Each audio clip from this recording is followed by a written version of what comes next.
재판 진행에 앞서서 말씀드립니다.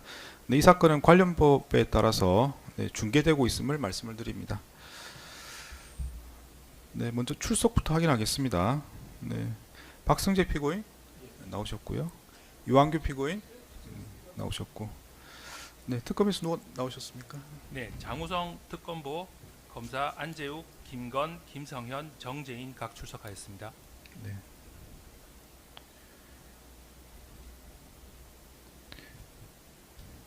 변호인 누가 나오셨나요? 네, 박승재 피고인 변호인, 법무 해왕에서 임성근, 임재훈 변호사 두 사람 출석했습니다.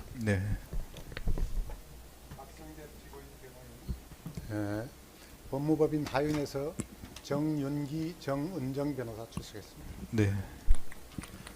이완규 피고인의 변호인 손경식 변호사 출석했습니다. 알겠습니다.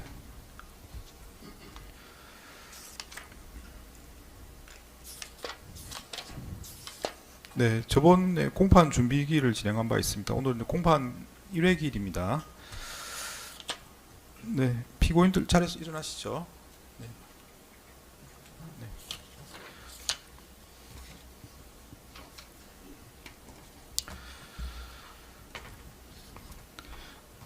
박성재 피고인은 내란 중요 임무 종사, 직권 남용 권리 행사 방해, 부정 청탁 및 금품 등 수수의 금지에 관한 법률 위반 혐의로 기소되어 있습니다.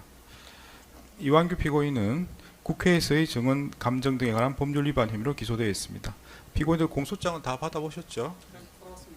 진술 거부권이 있고 본인이 유리한 사실을 진술할 수 있습니다. 본인 확인하겠습니다. 먼저 성함이 어떻게 되십니까? 박성재입니다. 생년월일이 어떻게 됩니까? 직업이 어떻게 됩니까? 현재는 무직입니다. 주거지가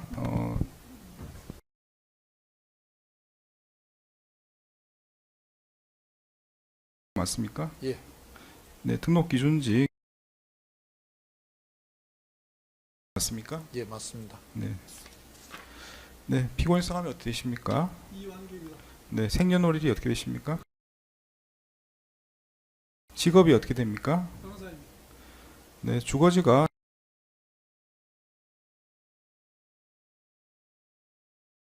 등록 기준지 맞습니까? 주거지 변동이 있으면 법원에 신고하셔야 됩니다. 신고하지 않으면 이에 따른 불이익이 있습니다. 국민 참여 재판을 신청할 수 있습니다. 무엇인지 잘 아실 것 같은데, 신청하기를 원하십니까? 아닙니다. 아니시고. 자리에 앉으십시오.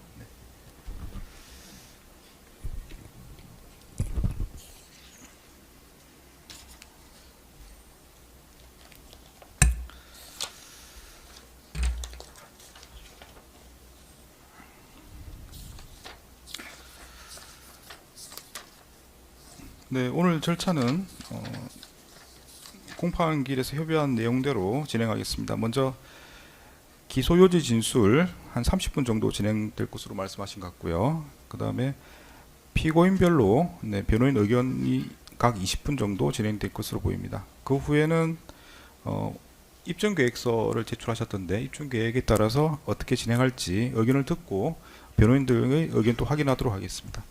먼저 특검에서 기소요지 진술하시겠습니다. 예, 장우성 특검보가 공소요지 간략하게 진술하고 구체적인 내용은 파견 검사들이 PT로 진행하도록 하겠습니다. 본 사건은 크게 네 부분으로 구성되어 있습니다. 첫 번째는 피고인 박성재의 부정청탁 및 금품 수수 금지에 관한 법률 위반 범행입니다. 두 번째는 피고인 박성재의 내란 중요임무 종사에 관한 범행이고, 세 번째는 이에 부수한 피고인 박성재의 직권남용 권리행사 방해에 관한 범행입니다. 마지막으로 이완규 전 법제처장이 국회 법제사법위원회에서의 위증입니다. 이하 내용은 파견 검사들이 PT로 진행하겠습니다. 안재욱 검사입니다. 지금부터 서울중앙지방법원 2025 고합 1670호 피고인 박성재, 피고인 이완규 사건에 대하여 특별검사 측 공소사실에 대한 모두 진술을 시작하겠습니다. 우선 피고인 박성재, 이하 피고인이라고만 호칭하겠습니다. 지위, 양력, 그리고 윤석열 전 대통령과 전 영부인 김건희 부부 사이의 관계에 대해서 말씀드리겠습니다. 이하에서는 시간 관계상 윤석열과 김건희로만 약칭하겠습니다. 자, 피고인은 1985년 11월 제27회 사법시험에 합격하고 검사로 인간하여 근무하던 중 1994년 대구지방검찰청에서 당시 초임검사였던 윤석열과 2년간 함께 근무하며 친분을 쌓았습니다. 그리고 피고인은 2014년 대구고검장을 지낼 당시 이른바 국정원 댓글 사건으로 인해 대구고검으로 자천된 윤석열을 다시 만나 근무하면서 또 한 번 친분을 쌓게 되었습니다. 이후 피고인은 2024년 2월 윤석열 정부의 두 번째 법무부 장관으로 취임하였고 비상계엄 이후인 2025년 6월 퇴임하였습니다. 다음으로 피고인과 윤석열, 김건희 부부와의 관계에 대하여 말씀드리겠습니다. 피고인이 법무부 장관으로 임명된 이후 순직 해병 사건에 대한 수사 외압 의혹, 김건희의 도이치모터스 주가 주작 의혹과 명품백 수수 의혹, 그리고 명태균과 건진 법사에 의한 국정농단 의혹 등이 순차적으로 제기되었고 결국 야당의 주도하에 국회는 총 3건의 최해병 특검법과 총 14건의 소위 김건희 특검법을 발의하였는데 당시 지지율 하락과 22대 총선 참패로 인해 요소 야대 상황이 더욱 가중되자 윤석열 정부는 이 두 특검법이 시행되는 것을 저지하기 위해서 총력을 다하고 있는 형국이었습니다. 이러한 상황에서 김건희는 피고인에게 텔레그램 등으로 연락하여 각종 수사의 피의자인 자신에 대한 수사를 무마하여 줄 것을 요구하였고 이에 피고인은 김건희와 수시로 연락하며 수사 관련 정보를 공유하고 수사 무마 방안을 강구하기에 이르렀습니다. 또한 피고인은 야당이 앞서 설명드린 두 특검법을 지속적으로 발의하는 상황에 대응하기 위하여 당시 법무부 검찰국장 및 기획조정실장으로 하여금 특검법 입법 사항 등을 보고하도록 하였고 특검법 수정안 설명 자료 등을 당시 여당인 국민의힘에 전달하게끔 하였습니다. 이어 피고인은 당시 공수처에서 수사 진행 중이던 순직 해병 사건의 피의자 이종섭의 변호인을 통해 순직 해병 사건 관련 수사 정보를 공유받았고 윤석열의 정치적 입지를 축소시킬 수 있는 명태균 관련 사건의 수사 진행 상황을 파악하기 위하여 법무부 검찰국 공공형사과장으로 하여금 텔레그램을 통하여 수사 상황을 보고하도록 지시하고 이에 따라 실제로 명태균 사건의 수사 상황을 수시로 보고받기도 하였습니다. 이렇듯 피고인은 윤석열, 김건희 부부와 이해관계를 공유하는 매우 밀접한 정치적 공동체 관계를 형성하고 있었습니다. 이제부터는 피고인 박성재의 부정청탁 및 금품 등 수수의 금지에 관한 법률 위반의 점에 대하여 말씀드리겠습니다. 적용법조는 부정청탁 및 금품 등 수수의 금지에 관한 법률 제5조 제1항 제15호 제6조 제22조 제2항 제1호입니다. 앞서 말씀드린 바와 같은 정치 및 수사 상황과 피고인과 윤석열 부부 사이의 밀접한 관계 속에서 김건희는 2024년 5월 5일 텔레그램 메신저를 통해 피고인에게 김정숙 및 김혜경에 대한 수사 미진의 이유와 혹시 대검 측에서 수사를 막은 행위가 있었는지 등에 대한 적절한 의문 제기도 필요라는 내용 등의 메시지를 전송하였고 김건희 자신이 피의자로 입건된 명품백 수수 의혹 사건과 관련하여서는 당시 검찰총장이었던 이원석이 사건 전담 수사팀을 구성하도록 지시한 경위와 구체적인 수사 진행 상황 등을 파악해달라는 등의 부정한 청탁을 하였습니다. 피고인은 위와 같은 부정한 청탁에 응하여 당시 법무부 검찰국 형사기획과장 임세진에게 김건희 명품백 사건 수사 진행 상황을 보고할 것을 지시하였고 이러한 지시를 수명한 형사기획과장으로부터 명품백 수수 의혹 사건에 대한 수사 진행 경과를 보고받았습니다. 피고인은 이와 같이 김건희로부터 부정한 청탁을 받고 법무부 검찰국 형사기획과장 임세진으로부터 김건희에 대한 수사 상황을 확인하도록 지시하고 이를 보고받는 등 부정청탁에 따른 직무를 수행하였다는 혐의로 기소되었습니다. 다음으로 피고인의 내란 중요 임무 종사의 점입니다. 적용법조는 형법 제87조 제2호입니다. 먼저 피고인의 내란 중요 임무 종사 범행의 개요입니다.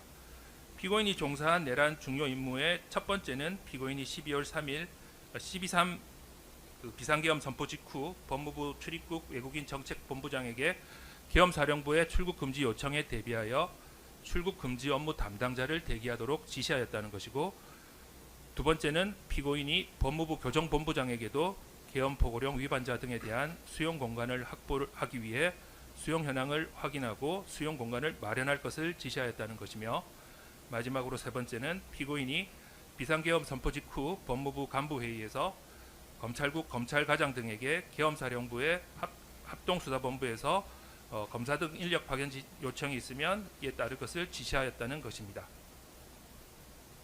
다음으로 각각의 상세한 내란 중요 임무 종사 범죄 사실에 대한 설명에 앞서 윤석열의 12.3 비상계엄으로 인한 내란 범죄 행위에 대해서 우선 먼저 간략히 설명드리도록 하겠습니다. 우선 우리 법제상의 비상계엄 선포 요건입니다.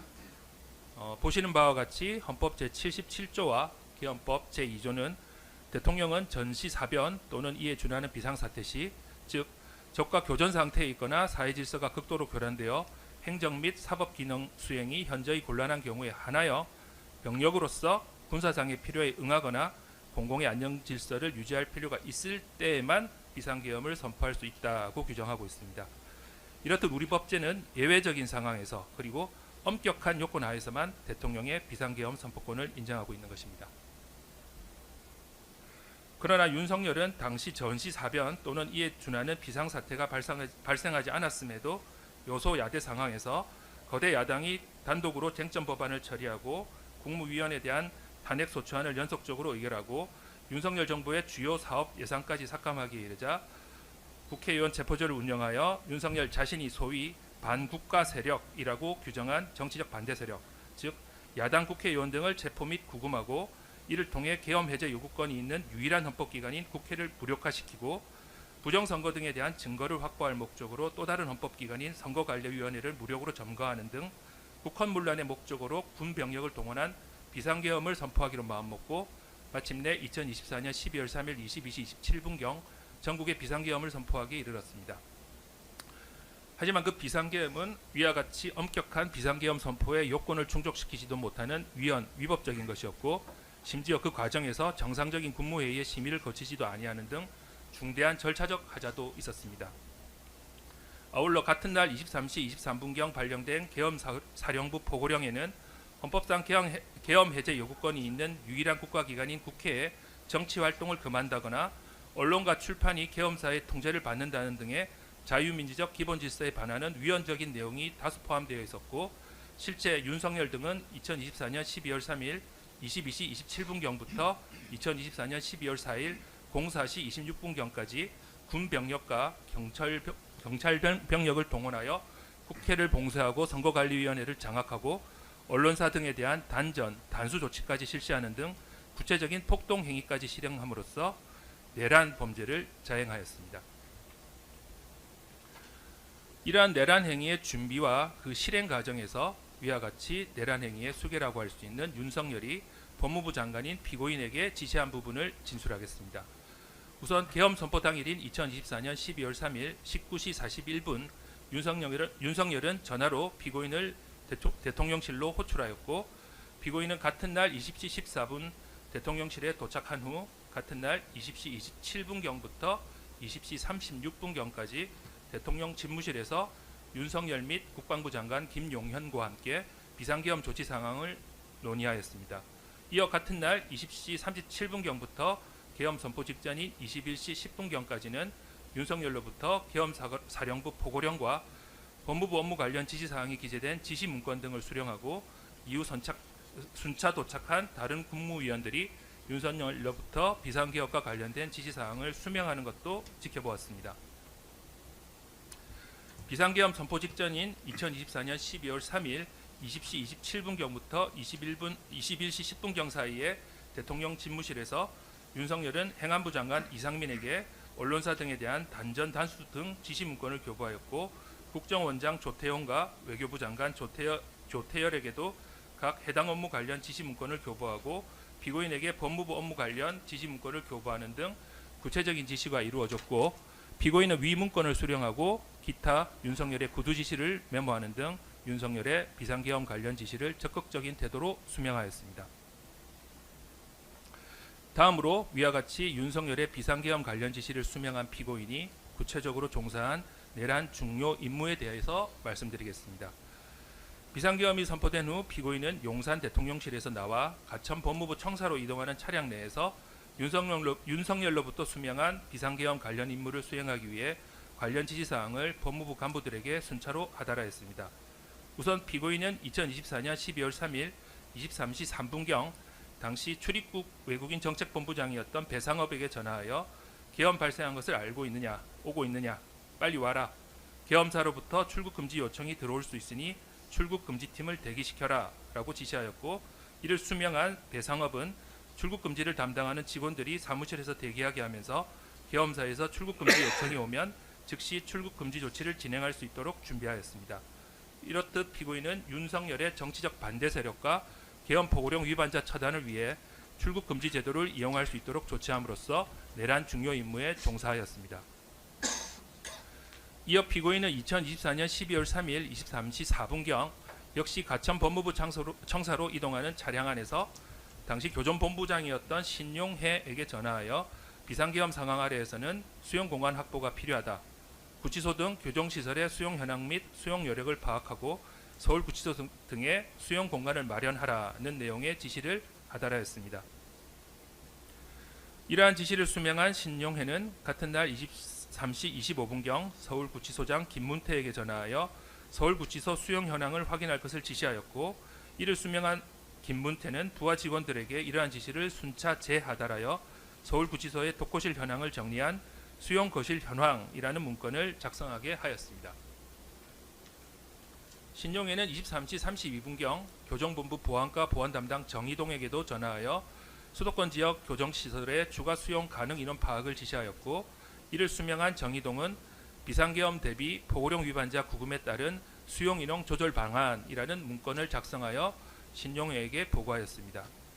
그리고 신용해는 2024년 12월 4일 00시 33분경부터 진행된 교정본부 과장급 회의에서 비상계엄 관련 구금자들의 수용 공간을 최대로 확보하기 위하여 가석방 업무를 담당하는 분류심사과장 이민열에게 긴급 가석방과 추가 가석방까지 검토하라고 지시하였고, 이를 수명한 이민열은 비상계엄 선포에 따른 가석방 실시 검토라는 문건을 작성하여 이를 신용해에게 보고하기도 하였습니다.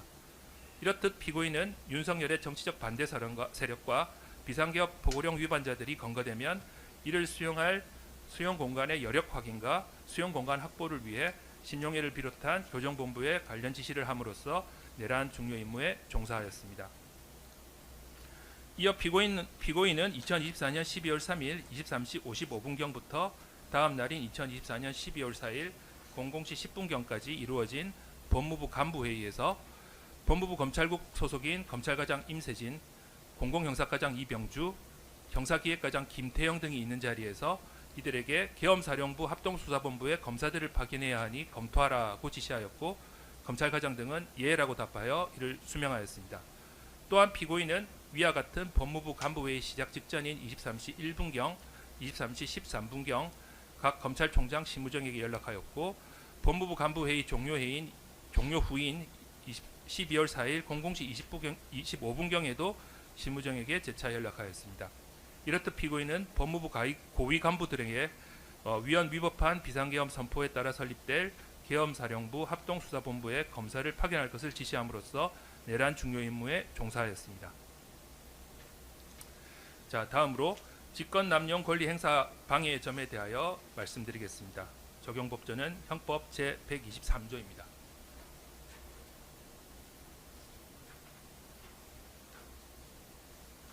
먼저 법무부 장관의 일반적인 직무권한과 책무를 살펴보겠습니다.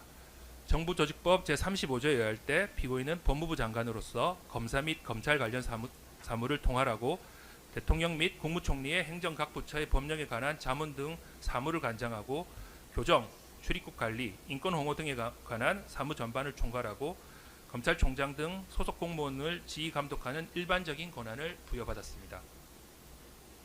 우선 피고인의 직권남용 권리행사 방해의 점, 그중 출입국 본부에 대한 출국 금지 관련 조치 지시에 의한 직권남용의 점에 대해 말씀드리겠습니다. 내국인에 대한 출국 금지 조치가 이루어지기 위해서는 범죄수사 목적 등 출국 금지의 사유가 존재하는 경우이거나 중앙행정기관의 장애 요청 시 출국 금지 사유 등에 대한 검사의 검토 의견서가 첨부되어야 합니다. 그러나 이미 말씀드린 바와 같이 윤석열의 비상계엄 선포 및 그에 따른 포고령 등이 모두 위헌, 위법이므로 윤석열의 정치적 반대 세력이나 계엄 포고령 위반자에 대한 출국 금지 사유 자체가 존재하지 않는다고 할 것이고, 따라서 출국 금지 업무 담당자들에게는 계엄사령부의 출국 금지 요청을 따를 의무가 없습니다. 그럼에도 피고인은 법무부 출입국 본부 소속 출국 금지 담당 직원들로 하여금 출근하여 대기하면서 계엄사령부의 출국 금지 요청에 대비하도록 지시하였는 바, 이러한 피고인의 지시는 법무부 장관으로서의 권한을 남용하여 출입국 본부 소속 출국 금지 담당 직원들로 하여금 의무 없는 일을 하게 한 것입니다. 이어 피고인이 교정본부에 대한 수용 공간 확보 관련 지시에 의한 직권 남용 권리 행사 방해의 점에 대해 말씀드리겠습니다. 앞서 말씀드린 바와 같이 윤석열의 비상계엄 선포는 위헌이며 위법적인 무효의 것이고, 그에 따라 계엄사령부의 계엄 포고령 또한 명백히 위헌이며 위법한 포고령입니다. 따라서 이러한 포고령을 위반한 소위 반국가 세력에 대한 체포 및 구금은 위법한 체포와 구금이 된다고 할 것입니다. 그러기에 법무부 교정본부 소속 공무원들의 경우 이러한 위헌, 위법한 포고령 위반자들을 수용하기 위한 교정시설 수용 여력을 확인하고 가석방 가능 인원 등을 파악하라는 피고인의 지시를 따를 의무가 없었습니다. 그럼에도 피고인은 교정본부 소속 공무원들로 하여금 교정시설의 수용 여력 등을 파악하도록 지시하였는 바, 이러한 피고인의 지시는 법무부 장관으로서의 권한을 남용하여 교정본부 소속 담당자들로 하여금 의무 없는 일을 하게 한 것입니다. 마지막으로 법무부 소속 검사 등에 대한 비상계엄 정당한 논리 구상 문건 작성 지시에 의한 직권 남용의 점에 대해서 말씀드리겠습니다. 우선 비상계엄이 해제된 2024년 12월 4일 국무총리 한덕수는 삼청동에 있는 국무총리 공관으로 피고인과 국무조정실장, 대통령 비서실장, 대통령실 안보실장, 민정수석비서관, 그리고 당시 여당이었던 국민의힘 당대표 등을 불러 비상계엄 이후 전국 현안과 그 대응을 논의하는 속칭 당청대 회의를 개최하였습니다. 당시 피고인을 비롯한 위 회의의 참석자들은 비상계엄 합리화 및 정당한 논리 개발의 필요성에 대해 인식을 공유하게 되었는데, 피고인은 이러한 회의 결과를 업무수첩에 메모하여 나온 다음 비상계엄을 정당화할 수 있는 논리를 구성하기로 마음먹었습니다. 이에 따라 피고인은 2024년 12월 4일 15시 28분경 법무부 검찰과장 임세진에게 연락하여 입법 독재, 탄핵 소추, 예산 삭감 등의 내용이 기재된 비상계엄 정당한 논리 검토 문건을 작성하여 보고할 것을 지시하였고, 이러한 지시를 수명한 임세진은 이를 다시 검찰국, 검찰과 소속 검사 안홍준에게 하달하여 피고인의 지시사항이 기재된 비상계엄 정당한 논리 관련 문건을 생산하게 하고 이를 피고인에게 보고하도록 하였습니다. 그러나 검찰 인사 관련 업무를 수행하는 검찰국, 검찰과 소속 검사 등 공무원의 경우 위법한 윤석열의 비상계엄 선포를 정당화하는 논리를 개발하거나 그러한 문건을 작성할 의무 자체가 없었습니다. 그럼에도 피고인은 검찰과장 등에게 비상계엄을 정당화할 수 있는 논리를 구성하여 보고할 것을 지시하였는 바, 이러한 피고인의 지시는 법무부 장관으로서의 권한을 남용하여 검찰과 소속 검사들로 하여금 의무 없는 일을 하게 한 것입니다. 자, 다음으로 피고인 이완규의 국회에서의 증언 감정 등에 관한 법률 위반의 점에 대해서 말씀드리겠습니다. 이하에서도 동일하게 피고인이라고만 호칭하겠습니다. 적용법조는 국회에서의 증언 감정 등에 관한 법률 제14조 제1항입니다. 자, 먼저 피고인의 지위와 양력을 소개해드리겠습니다. 피고인은 1990년 제32회 사법시험에 합격하여 연수원 동기인 윤석열과 사법연수원을 23기로 수료하였고 1994년 서울지방검찰청의 검사로 임관하였습니다. 이후 피고인은 윤석열의 대통령 당선 이후인 2022년 5월 제35대 법제처장으로 취임하였고 2025년 7월 4일 퇴임하였습니다.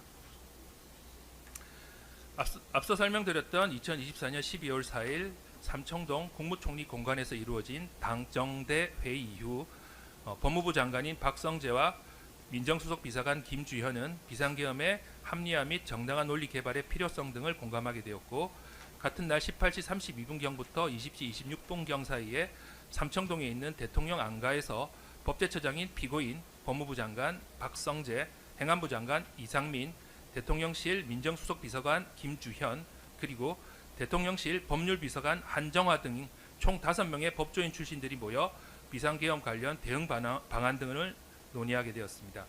그런데 이후 이러한 삼청동 대통령 안가에서의 회동 사실이 언론에 의해서 알려지자 국회에서는 이러한 모임의 당사자들을 증인으로 출석시켜 삼청동 대통령 안가 모임의 성격과 윤석열의 내란 가담 책임 등을 추궁하는 상황이 발생하게 되었습니다.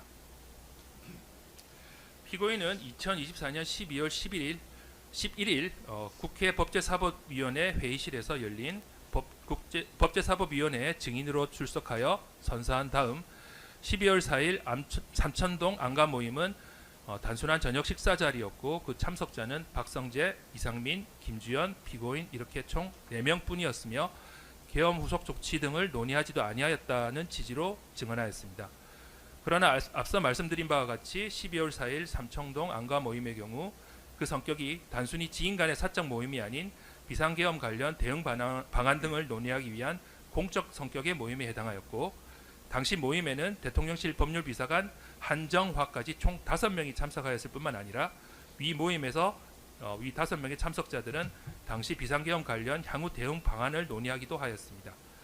이렇듯 피고인은 국회에서의 증언 감정 등에 관한 법률상의 선서를 하고도 허위의 진술을 하여 위증한 것입니다. 마지막으로 결론입니다. 위와 같은 각 범죄 사실들에 대하여 특별검사는 피고인 박성재를 부정청탁 및 금품 수수 등의 금지에 관한 법률 위반죄, 내란 중요 임무 종사죄, 직권남용 권리행사 방해죄로 기소하였고 피고인 이완규를 국회에서의 증언 감정 등에 관한 법률 위반죄로 기소하게 되었습니다. 네, 기소유지 진술을 마치겠습니다. 네, 그러면 그 변호인 의견 진술하실 텐데 먼저 박성재 피고인과 관련해서 먼저 진행을 하시겠습니다. 전에 말씀할 때 한 20분 정도 걸린다고 말씀하셨는데 네, 맞춰서 진행하시면 되겠습니다.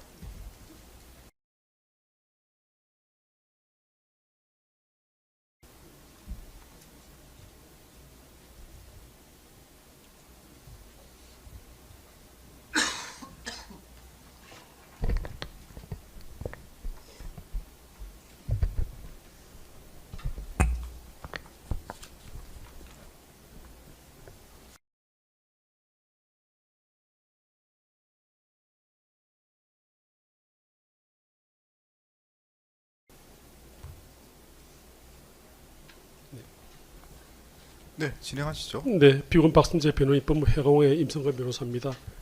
재판장님께서 허용해 주시면 앉아서 좀 진행해 네, 드리겠습니다. 앉아서 하십시오. 네.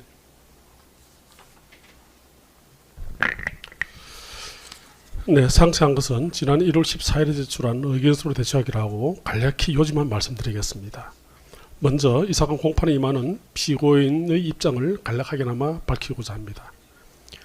피고인은 2024년 12월 3일 윤석열 전 대통령의 비상계엄 조치 당시 국무위원 중의 한 사람으로서 윤석열의 비상계엄 조치를 적극적으로 반대하면서 만료했지만 윤석열은 국무위원의 상황인식과 대통령의 상황인식은 다르다, 돌이킬 수 없다는 취지로 말하고 피고인을 비롯한 국무위원들의 반대를 무릅쓰고 비상계엄을 선포함으로써 결과적으로 윤석열을 설득하는 데 실패하였고 이로 인해 헌정질서에 혼란이 야기된 점에 대해 국민 앞에 매우 송구한 마음과 심한 자괴감을 가지고 있습니다. 그렇지만 결론부터 말씀드리면 피고는 이 사건 공소 사실을 전부 부인합니다. 특히 피고인으로서는 2024년 12월 3일 윤석열 전 대통령이 비상계엄을 선포할 당시 그 비상계엄의 내용이나 실행 계획 등에 대해서는 전혀 알지 못했고 계엄이 선포된 비상 상황에서 법무부 장관으로서 법무부 소속 공무원들로 하여금 비상계엄으로 인한 혼란을 방지하기 위해 무엇을 해야 하는지 함께 의논하고 검토했을 뿐 특별검사가 주장하듯이 이 사건 비상계엄을 옹호하고 이를 실행하기 위해 윤석열로부터 어떤 지시를 받거나 윤석열의 비상계엄 실행행위에 그 어떠한 관여도 한 사실이 없음을 먼저 밝혀둡니다. 이 사건 공소사실 중 부정청탁금지법 위반의 점에 관해서는 공동변호인 정윤규 변호사님께서 간략히 입장을 말씀드리고 이어서 나머지는 제가 설명드리도록 하겠습니다. 네, 앉아서 하십시오. 네. 법무부인 하윤의 정윤기 변호사입니다. 이 사건 공소사실 중 구체적 범죄 사실의 전제로 적시하고 있는 피고인과 윤석열 전 대통령 및 김건희가 정치적 공동체 관계에 있다는 점과 부정청탁 및 금품 등 수수 금지에 관한 법률 위반 공소사실에 대해 의견을 간략하게 말씀드리겠습니다. 먼저 공동변호인께서 낸 의견서 중에서도 좀 간략하게 정리를 해서 말씀을 드리겠습니다. 먼저 피고인과 윤석열, 김건희가 정치적 공동체라는 특별검사의 주장에 대해 말씀드리겠습니다.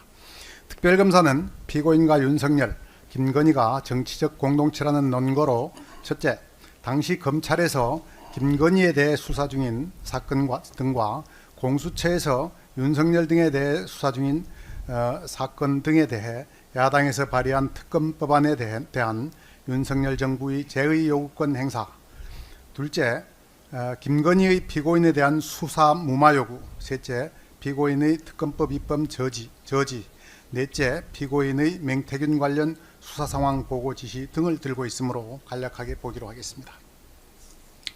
첫째, 특별검사는 특검법안 발의에 대한 윤석열의 제의 요구권 행사를 정치 공동체의 첫 번째 논거로 들고 있습니다.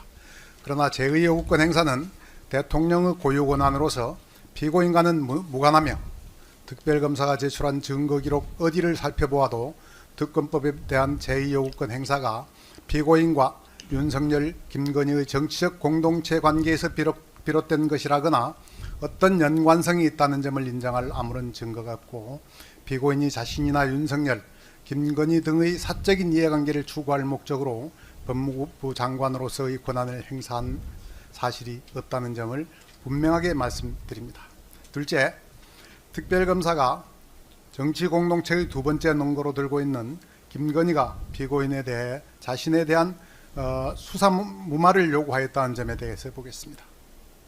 피고인은 김건희나 윤석열 등 누구로부터도 검찰이 진행한 김건희 관련 사건의 수사나 윤석열과 관련된 채병 사건과 관련한 수사 외압 사건 등에 대한 수사 무마 요구에 따라 어떠한 조치를 취하거나 수사 진행 상황을 파악하여 보고하거나 알려준 사실이 없습니다. 특별검사의 공수사실 적시는 법무부 소속 업무 담당자들의 정상적인 업무 처리와 보고를 왜곡하여 범죄 구성 요건 사실에 꿰어맞힌 견광부회에 불과합니다. 셋째, 특별검사가 정치공동체의 세 번째 논거로 들고 있는 피고인이 특검법 입법을 저지하였다는 점에 대해서 보겠습니다. 특별검사는 이 사건 공소사실에서 피고인이 윤석열의 정치적 부담을 가중시킬 수 있는 순직 해병 및 김건희 특검법 입법을 막기 위하여 당시 법무부 검찰국장 기획조정실장 등으로 하여금 특검법 입법 상황 등을 보고하도록 하였고 특검법 수정안 설명자료 등을 당시 여당이었던 국민의힘에 전달하게끔 하였다고 주장합니다. 법무부에서는 당시 정부의 법무행정을 담당하고 있는 법무부로서는 특검법 입법 과정에서 우리 헌법의 핵심 요소인 삼권 분립 등 헌법 가치가 손상되지 않도록 여당을 비롯한 국회를 구성하는 모든 정당과 협조하여야 할 의무가 있고 공소사실에서도 적시하고 있듯이 특검법 수정안을 제시한 것이므로 특검법 입법 저지라는 주장은 타당하지 않습니다. 넷째, 특별검사가 정치공동체의 네 번째 논거로 들고 있는 피고인 맹태균 사건 사건 수사 상황 보고 지시에 대하여 보겠습니다. 피고인이 법무부 공공행사과장으로부터 이 텔레그램 내용을 수신한 것은 사실이나 피고인이 이를 보고하도록 지시한 것이 아닙니다. 맹태균 관련 사건은 전국적인 이슈로 당시 언론에서 실시간 보도되고 있는 선거 및 정치자금법 위반 사건으로서 공공행사과 소관 업무이므로 공공행사과장이 통상적인 업무 절차에 따라 이를 파악하여 텔레그램 전송 형식으로 피고인에게 보고한 것을 받아보았을 뿐 어떠한 형태로도 이 수사 내용에 대해 언급한 바 없고 그 내용을 윤석열에게 보고하거나 알려준 사실도 없습니다. 이와 같이 특별검사는 법무부의 정상적인 절차에 따라 이루어진 업무를 법무부 장관인 피고인이 윤석열의 정치적 입지를 공고히 하기 위한 행위로 간주하면서 피고인을 윤석열, 김건희 부부와 정치적 공동체라는 해괴한 개념으로 묶어 윤석열의 내란 혐의와 관련된 범죄 결사체로 연결시키려고 시도하고 있습니다. 이러한 특별검사의 주장은 독자적인 의견에 불과하고 여기에 피고인이 정치인이 아니라는 점을 더해 보면 피고인과 윤석열, 김건희가 정치적 공동체라는 관계 설정은 본건 공소사실의 빈틈을 메우기 위해 급조한 허구의 개념에 불과하다 할 것입니다. 다음으로 부정청탁 및 금품 등 수수의 금지에 관한 법률 위반의 점에 대하여 말씀드리겠습니다.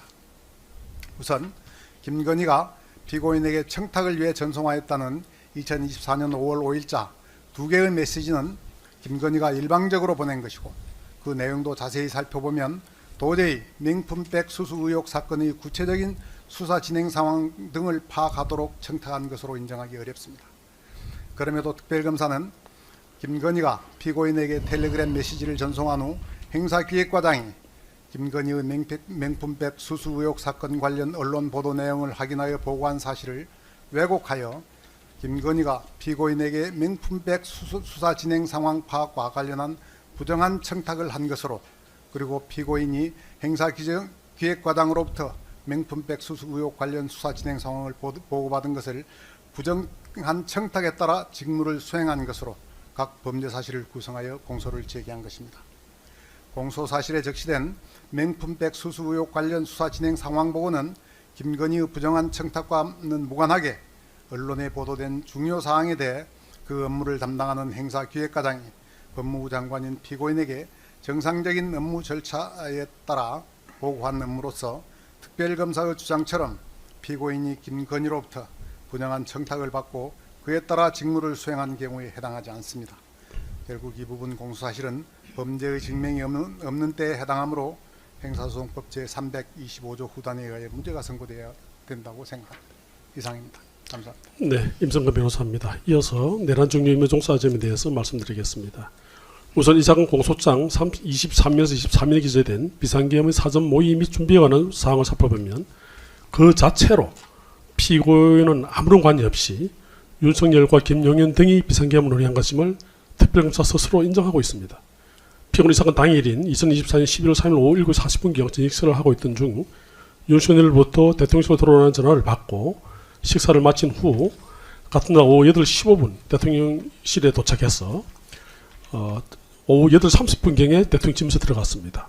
그때 윤석열이 비상계엄을 선포하겠다는 취지로 말한 걸 듣고서 그때서야 비로소 윤석열이 비상계엄을 선포하는 사실을 처음 알게 되었던 것입니다. 그렇기 때문에 윤석열이 비상계엄을 선포하기 위해 사전에 피고인에게 비상계엄의 요건이나 내용 등에 관한 그 어떠한 법리 검토조차 지시한 적이 없습니다. 피고인은 당일 대통령실에 들어갔어야 비로소 이를 알게 되어 윤석열이 비상계엄 조치를 하는 것을 반대하고 만류했지만 아까 말씀드린 것처럼 윤석열이 국무위원의 상황인식과 대통령의 상황인식은 다르다, 돌이킬 수 없다 라면서 피고인을 비롯한 국무위원들의 반대를 무릅쓰고 비상계엄을 선포함으로써 결과적으로 대통령의 비상계엄 선포를 막는 데 실패한 것은 사실입니다만 결코 이에 가담하거나 동조한 사실이 없습니다. 다음으로 공소장 25면에서 35면의 하자 있는 국무회의 심의 및 위헌 위법적인 비상계엄의 선포 부분에 대해서 말씀드리겠습니다. 이에 관하여 윤석열 전 대통령에 대한 탄핵소추 사건의 헌법재판소 2025년 4월 4일자 2024 헌납 8결정에서 헌법재판소는 윤석열 전 대통령의 이 사건 계엄 선포는 헌법이 정한 실체적 요건과 절차적 요건을 모두 위반했다 이렇게 판시를 했고 피고인도 겸허하게 이를 수용하고 있습니다.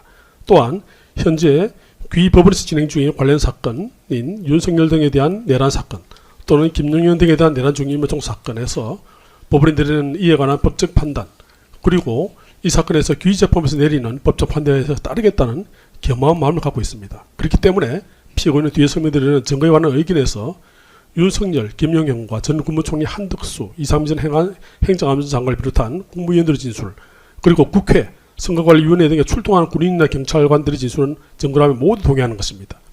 피고인이 윤석열, 김용현 등의 이 사건 비상계엄 선포 모의나 군인과 경찰의 출동에 그 어떠한 관여한 사실이 없고 이는 특별검사의 이 사건 공소사실 자체에서도 분명하기 때문입니다.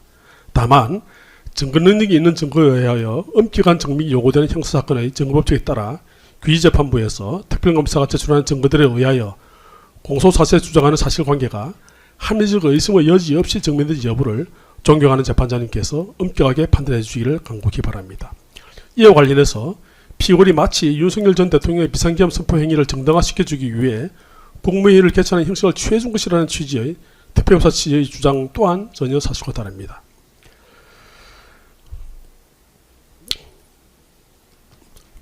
피고인으로서는 윤석열 전 대통령이 국무위원과 대통령의 상황이 다르다고 하여 무언가 피고인이 모르는 대북 상황 등이 있는가라고까지 생각했고 나중에 조태용 전 국정원장에게 무슨 일이 있는지 물어보기까지 하였습니다. 이러한 상황에서 윤석열 전 대통령이 피고인을 비롯한 한덕수 전 총리와 다른 국무위원들의 의견을 듣지 않고 일방적으로 비상계엄을 선포하려고 하면서 집무실에서 나가려고 하여 대전기술로 나왔는데 누군가 비상계엄 선포하려면 국무회의를 해야 하는 것 아닌가라는 취지의 이야기를 해서 피고인과 이상민 전 행정안전부 장관 등이 헌법조문을 찾아보고 한덕수 전 총리 등에게 이를 알려준 것이지 결코 윤석열 전 대통령의 비상계엄 선포 행위를 정당하기 위해 형식적으로 국무회의라는 형식을 취하기 위해서 국무위원들을 부른 것은 아닙니다. 실제로 뒤늦게 한덕수 전 총리 전화를 받고 대통령실로 달려온 조태열 전 외무부 장관, 최성호 전 경제부총리 등은 윤석열 전 대통령의 비상계엄을 강하게 반대했지만 윤석열 전 대통령은 계속 국무위원과 대통령 상황이 다르다. 모두 내가 책임진다. 돌릴 수 없다라는 일방적인 발언만 한 채 국무위원 11명이 온 것을 확인하고서 국무위원들의 의견조차 듣지 않고 비상계엄의 내용 등에 대한 제대로 된 논의조차 없이 이 사건 비상계엄을 선포한 사실을 CCTV 영상에서 확인할 수 있습니다. 특히 CCTV 영상에는 피고인이 한덕수 전 총리에게 다시 한번 윤석열 전 대통령을 설득해보라고 하면서 손짓을 하고 이러한 피고인의 요청에 따라 한덕수 전 총리가 다시 윤석열 전 대통령을 설득하기 위해 대통령 집무실에 들어간 상황도 확인할 수 있습니다.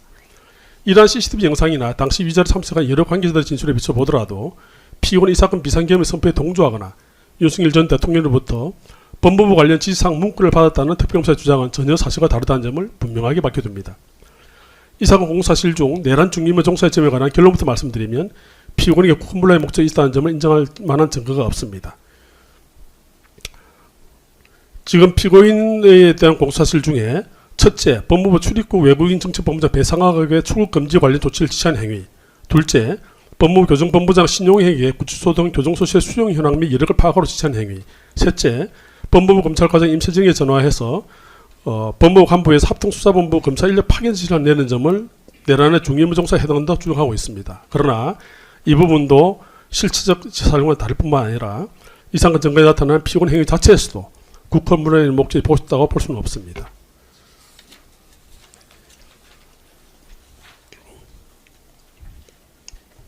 윤석열 전 대통령이 이 사건 비상계엄을 선포하기 전 대통령 집무실과 대책위원실 등에서 피고인을 비롯한 국무위원들과 논의한 것은 이 사건 비상계엄을 선포할 것인지 여부에 관한 것이었을 뿐이지 윤석열 전 대통령과 김용현 전 국방장관이 계획했다는 구체적 비상계엄의 조치 내용에 관해서는 전혀 논의한 바가 없습니다. 지난주 금요일 오전에 본비노인이 특별검사가 추가로 증거 신청한 대접견실 CCTV 영상 증거수문 904번입니다. 이 사항을 열람해봤습니다. 보니까 윤석열 전 대통령은 대접견실에 모여있던 피고인과 한덕수 전 총리를 비롯한 국무위원들에게는 발언 기회 한 번 주지 않은 채 비상계엄을 선포해야 할 필요성 등에 관한 일방적인 주장만 몇 분 발언한 다음 대접견실을 나가서 비상계엄 선포를 해버린 사실을 확인할 수 있었습니다. 결국 이 사건 비상계엄의 구체적 내용은 윤석열 전 대통령이 비상계엄 선포를 한 지 약 1시간가량 경과한 이후에 계엄사령관 박한수가 2024년 12월 3일 23시 23분에 발표하고 언론에 같은 날 23시 28분에 최초로 발표된 계엄사령부 포고는 이제 1호에 담겨 있습니다. 피고인은 2024년 12월 3일 23시 55분부터 다음 날 00시 10분경까지 법무부 간부회의가 끝난 후 같은 날 00시 20분경 구상엽 전 법무부 법무실장이 피고인의 장관 집무실에 들어와서 이 계엄사령부 포고는 제1호 위원 소지 등을 보고받고서야 비로소 이 사건 비상계엄의 구체적 내용인 계엄사령부 포고령을 알게 되었습니다. 따라서 특별검사 주장하는 피고인의 이 세 가지 중임의 종사 당시에는 피고인으로서는 이 사건 비상계엄의 선포가 곧 형법 제80조의 국헌문란의 목적으로 폭동을 일으킨 내란에 해당된다는 목적이나 범위인식 자체가 전혀 없었습니다. 공소장 30일에서 33일에 있는 포고령 발령 및 구체적 폭동의 부분에 관해 살펴보면 그 자체로 피고인이 전혀 관여 바가 없음을 분명하게 특별검사도 자인하고 있습니다. 다음으로 공소장 35에서 38면의 비상계엄에 따른 법무부 조치사항 등에 관한 지시 수명사항에 관한 주장에서 말씀드리겠습니다. 이 사건은 변호인 의견서 41면 이하에 상세하게 설명드렸습니다. 이 부분을 참조해 주시고 간략하게 말씀드리면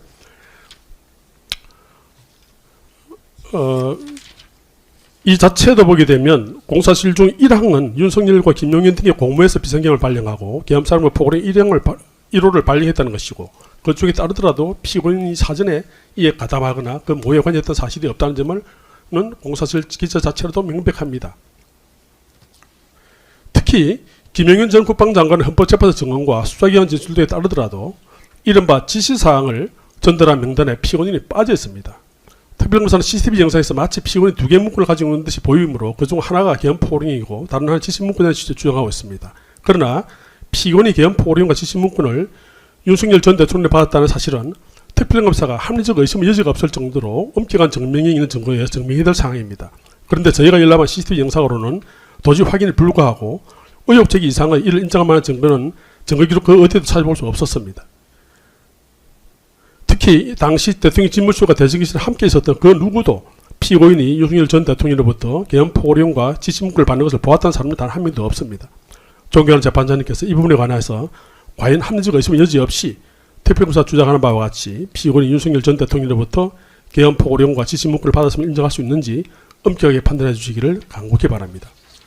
다음으로 공소장 38면에서 51면의 비상계엄 선포 위헌 위법성에 대한 인식 부분입니다. 이 부분은 저희 의견서 46면 이하에 상세하게 설명드렸습니다.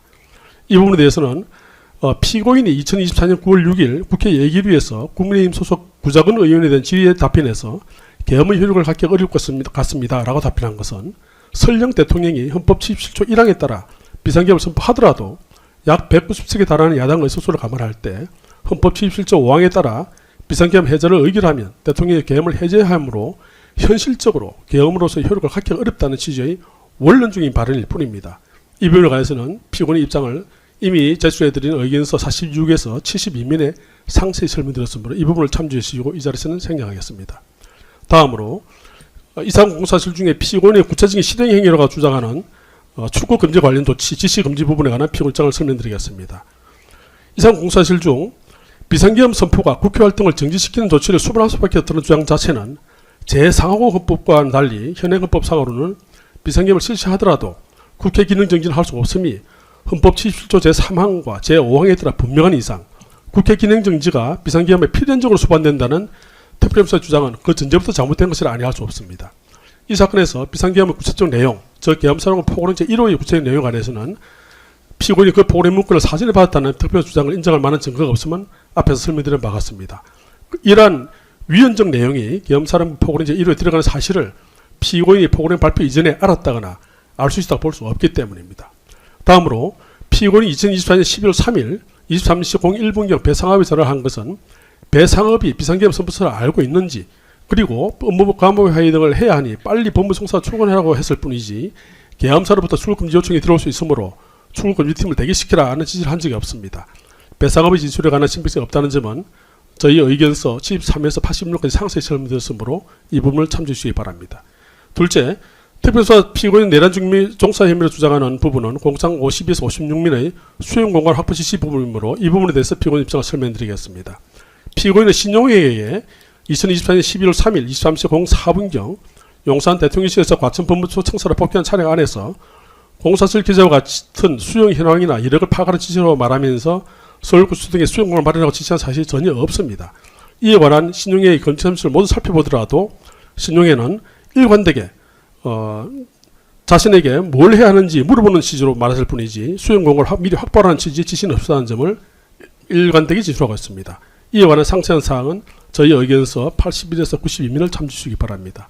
마지막으로 특별검사가 피고인 내란 중묘 종사하는 합동수사본부 검사회 등 인력 파기를 지시했다는 부분에 관해서 말씀드리겠습니다. 결론부터 말씀드리면 특별검사 주장은 전혀 사실과 다릅니다. 이 부분에 관해서도 심우정, 임세진 등 관련자의 진술도 피고인 주장에 부합하고 달리 공사시 인정할 만한 증거가 없습니다. 결론적으로 내란 중묘 종사 부분에 관한 결론을 말씀드리면 피고인을 비롯한 국민들의 반대를 무릅쓰고 윤석열 전 대통령이 이 사건 비상계엄을 선포한 이후 피고인으로서는 경황이 없어 법무부 장관으로서 이 경우에 무엇을 어떻게 해야 하는지 몰라 법무부 감독을 소집하고 이러한 상황을 대비한 매뉴얼이 있는지 물어본 다음 그러한 매뉴얼이 없다는 답변을 듣고 평소 공직생활 중 매년 훈련해온 전시대비 을지훈련에서 중점적으로 훈련해왔던 출입국 관리나 수용시설 관리, 계엄사 합수부 인력 파견 등을 선제적으로 검토해서 대비하라는 취지로 지시한 것일 뿐이고 이는 법무부 장관으로서 의당해야 할 업무를 수행한 것일 뿐이지 이를 들어서 국헌분란을 목적으로 내란 행위에 가담해서 중임에 종사했다는 특별수사 주장은 전혀 사실에 부합하지 않습니다. 이를 인정할 만한 증거도 없습니다. 이 부분에 대해서는 무죄를 선고해 주시기 바랍니다. 마지막으로 이 사건 공소사실 중 직권남용 권리행사의 방해점은 말씀을 드리겠습니다. 결론부터 말씀드리면 이 부분 공소사실은 전부 부인합니다. 상세한 법리는 변호인 의견서 99면에서 105면까지 참조해 주시기 바라며 간략 요지만 말씀드리겠습니다. 이미 말씀드린 것처럼 피고인이 법무부 출입국 본부장이나 교정본부장 검찰과장이 행한 지시는 비상 상황에서 법무부 소관 사무에 대해서 행하는 통상적인 점검과 대비에 대한 지시일 뿐이고 이는 법무부 장관의 지휘권 범위에 있는 적법한 지시입니다. 특별검사 이 지시를 직권 남용하는 취지는 피고인이 윤석열의 계엄습에 따른 불법행위의 계획을 공유하고 이에 가담할 불법적인 동기로 그 지시를 남용했던 것으로 보입니다. 그러나 피고인은 윤석열이 이 사건 비상계엄 선포에 대해서 사진에 전혀 알지 못했고 윤석열로부터 이 사건 비상계엄과 관련 지시를 받고서 이를 이행할 사실도 없습니다. 피고는 이와 같은 통상적인 업무 검토 지시를 두고 직권을 남용했다는 도저히 볼 수 없다 할 것입니다. 그래서 직권 남용 권리행사 방해에서 나머지 부분, 즉 의문일을 하게 한 때 해당되지 여부에 대해서는 더 나아가 살펴볼 필요도 없습니다. 이 부분은 직권의 남용에 해당되지 않기 때문에 그렇습니다.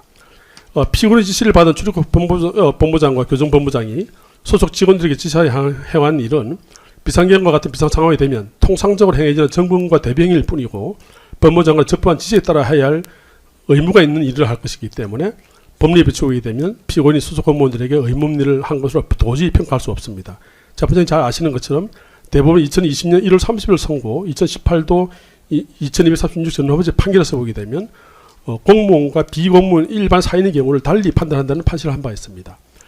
특별검사는 피고인이 법무부 검찰과장 임세진에게 위법적인 이 사건 비상계엄을 정당화할 논리를 검토해보도록 의문일을 하게 했다고 주장하고 있습니다. 특별히 이 같은 주장은 사실과 다릅니다. 앞서 본 바와 이와 같은 전후아버지 판결의 법리에 비춰보더라도 피고인이 직권을 남용한 경우에 해당되지 않을 뿐만 아니라 임세진 등 법무부 소속 공무원을 하여금 의문일을 하게 한 때에도 해당되지 않습니다. 더구나 피고인은 임세진으로부터 휴대폰을 전달받은 위 문건을 프린터 출력한 적도 없을 뿐만 아니라 이를 누구에게도 전달한 바도 없다는 점에 비춰보더라도 이 문건 작성 지시는 국무위원으로서 향후 국회에서 여야 의원의 질의에 대한 답변 말씀 자료를 사용하기 위해 작성된 것임을 분명하게 보여주고 있습니다. 앞서 본 대법원 판례 법리에 비춰보게 되면 피고인에 대한 이 사건 공사실 중 직권 남용 권리행사의 방해의 점은 직권의 남용에 해당되지 않을 뿐만 아니라 의문일을 하게 한 때에도 해당되지 않습니다. 따라서 불순종 해당 자체가 없습니다. 결국 피고인의 이 사건 공사실은 모두 범죄 정밀이 없는 때 해당되기 때문에 형사소송법 325도 후잔에 따라 피고인에 대해서 무죄를 선고해 주시기 바랍니다. 경청해 주셔서 감사합니다. 이상입니다. 네. 네, 다음은 이완규 피고인의 변호인께서 변론하시겠습니다. 예, 피고인 이완규 변호인 손경식 변호사 모두 진술하도록 하겠습니다. 특검의 기소 유지 설명에 대해 피고인의 변호인 다음과 같이 의견을 진술하며 향후 변론 계획도 설명드리고자 합니다.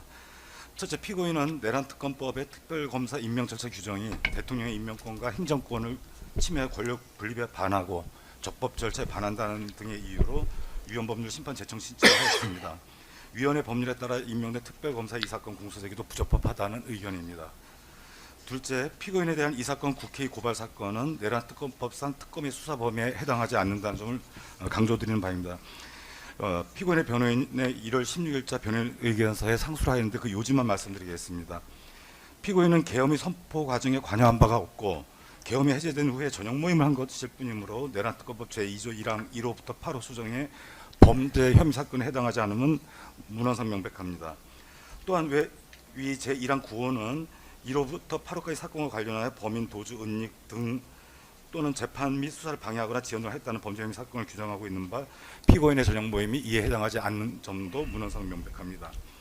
위 1항 10호에서는 1호부터 9호까지 사건 등 내란 위한 행위와 관련된 고소고발 사건이라고 규정되어 있습니다. 피고인의 행위는 1호부터 9호에 해당하지 않음이 명백하므로 결국 1호부터 9호까지 사건 등 내란 위한 행위와 관련된 고발인지 이 여부가 검토되어야 할 것으로 보여집니다. 위 제1항 10호는 관련된 고발이라는 용어를 사용하고 있고 제1항 11호는 역시 또 인지된 관련 사건이라고 하여 모두 관련 사건이라는 용어를 사용하고 있습니다. 즉 고발 사건이나 인지 사건 모두 특별검사의 수사 대상을 관련성이라는 개념으로 제한하고 있습니다. 그런데 이 관련의 의미에 관해서 만약 법에 규정을 두지 않은 경우라면 해석 및 궁극적으로는 법원의 판단에 따라 해결할 것입니다. 과거 최순실 특검법에 이러한 제한 규정이 없어서 끝까지 논란이 됐던 점 우리가 다 같이 기억하고 있습니다. 그러나 이 사건 내란특검법 제2조 제3항에서는 관련 사건의 범위를 법률로 명확히 한정하고 있습니다. 내란특검법 제2조 3항은 이 법에서 관련 사건이라면 다음 각호의 어느 하나에 해당하는 것을 말한다라고 하고 1, 2, 3, 4 호 규정을 하고 있습니다. 이 규정은 25년 9월 26일자 법 개정으로 도입된 규정으로서 국회의 법 개정 이유를 보면 관련 사건의 범위에 대한 해석상의 논란을 줄이기 위하여 관련 사건을 구체적으로 정의함이라고 명기하고 있습니다. 따라서 고발 사건이든 인지 사건이든 관련성은 이 규정에 따라 제한되어야 할 것입니다. 피고인의 이 사건 증언행위가 내란특검 2조 3항 2호부터 제4호에 해당하지 않으면 명백하므로 다만 1호에 위증죄가 포함되고 있기 때문에 이를 좀 검토할 필요가 있습니다. 이 제1호는 범인은닉죄, 증거인멸죄, 위증죄, 허위감정통역죄 또는 작물에 관한 죄와 그 본범의 죄라고 관련 사건을 명확히 규정하고 있습니다. 이 규정은 제2조 1항 제1호부터 9호에 해당하는 죄로서 본범의 행위가 있고 그 본범의 죄와 관련하여 위증죄를 범하는 경우를 한정적으로 설명하고 있다고 할 것입니다. 피고인이 국회 법사위에서 답변한 것은 녹취록에 명확히 나타나 있듯이 피고인이 24년 12월 4일 저녁 모임을 한 사실에 대한 답변이었습니다. 피고인의 저녁 모임 참석 행위가 내란특검법 제2조 제1항 1호부터 9호까지 어느 하나에도 해당되지 않는다고 명확히 확인된다고 할 것입니다. 그래서 만일에 특검이 가사 이해에 대해 위증을 했다고 의심이 들더라도 이는 내란특검법의 수사 대상이 될 수가 없는 것이고 따라서 이 사건에 대해서 특별검사는 사건 수사권이 있는 다른 수사기관으로 이첩하여 수사하도록 하였어야 할 것입니다. 그럼에도 불구하고 내란특검은 피고인을 수사에 기소하였는 바 이는 그 절차가 법률에 위반해서 무효인 것이므로 공소 기각이 마땅하다고 사료가 됩니다. 셋째, 피고인에 대한 이 사건 공소 사실에 대해서 살펴보건대 피고인은 수사 과정에서 일관되게 설명하였듯이 기억에 반하는 답변을 한 적이 없습니다. 피고인이 무죄라는 점에 대해서는 이 공판에서 충분히 확인될 것으로 생각됩니다.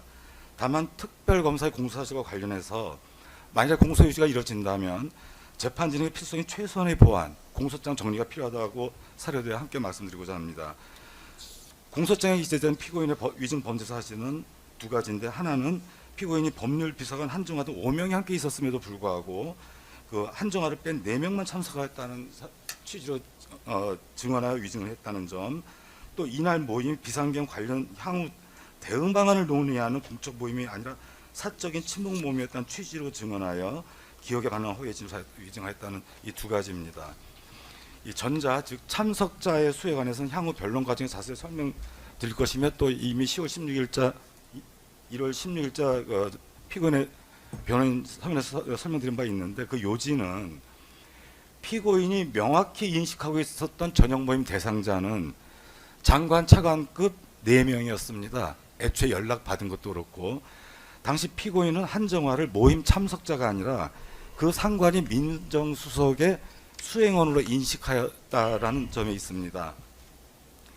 우리가 통상적으로 대통령 비서실장이 외부 행사했을 때 수석이 보통 수행을 하고 수석의 경우에는 비서관이 수행을 하고 비서관의 경우에 행정관이 수행하는 것은 흔히 주변에 보이는 일상적인 경우라 할 것입니다. 또한 당시 전현희 의원의 질문 내용은 그 공소장에는 그 속기록 중에 일부분만 이제 전제가 되어 있긴 한데 질문 내용의 앞뒤 내용은 대통령이 그 자리에 있었지 않냐라는 것이 주된 추궁 내용이었습니다. 대통령이 참석하지 않았다라는 것이 주된 질의와 답변 내용이었습니다. 그런 의미에서 피고인은 장차관급 4명만을 계속 얘기했던 것입니다. 피고인 허위에 답변한 것이 아닙니다. 또 후자, 향후 대응 방안을 논의하는 공적인 모임이 아니라 사적인 친분 모임이었다는 취지라는 표현에 대해서 참 불편합니다. 변호인 입장에서는. 우선적으로 저녁 모임의 사실관계가 무엇인지 증거에 기초해서 명확히 특정되어져야 할 것입니다. 피고인의 증언이 위증이려면 그날 어떤 내용의 대응책이 논의되었는지 그 사실이 먼저 제시가 돼야 될 것입니다. 그래야만 피고인의 증언이 그 사실에 반하는 증언으로 판단되어질 수 있는 기초가 형성이 될 것입니다. 공소장 공소사실에는 이러한 사실, 어떤 내용의 대응책이 논의되었는지 이러한 기재가 전혀 없어서 무엇을 허위로 답변했다는 것인지 무엇이 피고인의 기억에 반하는 것이었다는지 특정 자체가 불가능합니다. 더불어 피고인의 증언은 국회에서 피고인이 실제로 직접 사용한 문헌으로 특정되어야 할 것입니다. 취지라는 그 모호하고도 주관적인 판단을 가지고 의미를 과장하거나 심지어 발언 객관적 내용 자체를 변경하여서는 아니 될 것입니다. 여러 번 말씀드렸지만 국회 속기록에는 피고인의 언동이 단 한 글자도 빠짐이 없이 다 기재가 되어 있습니다. 증거로 제출된 국회 속기록에 보면 피고인이 당일 모임을 표현한 단어는 딱 한 가지, 저녁 모임이라고 했습니다. 어디에도 피고인이 사적 모임이라든가 친목 모임이라든가 하는 표현을 사용한 흔적이 없습니다. 특별검사는 피고인이 사적 모임, 친목 모임이라는 취지로 가치 판단을 더하여 위증하였다라고 공소장에 명기를 한 것입니다. 또한 모임의 내용에 대해도 피고인에 대한 질문과 답변은 국회 속기록에 있는 문답을 그대로 놓고 봐야 할 것입니다. 이미 16일자 변론서면에서 설명드릴 때 요지만 말씀드리겠습니다. 전현희 의원의 질문에 대해서 피고인은 그런 것은 아니고 지난번에도 말씀드렸지만 저녁 자리였고요 라고 답을 했습니다. 이 답변이 위증이라면 당시 그 모임이 당시 대통령에게 전현희 의원이 말하는 그런 조언을 하기 위해서 모임을 한 것이라는 사실이 전제될 것인데 그러한 내용도 전혀 특정되지 않고 있습니다. 뭐 김승원 의원의 얘기에 대해서도 이미 종전 준비 서면에 상당히 상술하기 때문에 이 부분은 생략하고 넘어가도록 하겠습니다.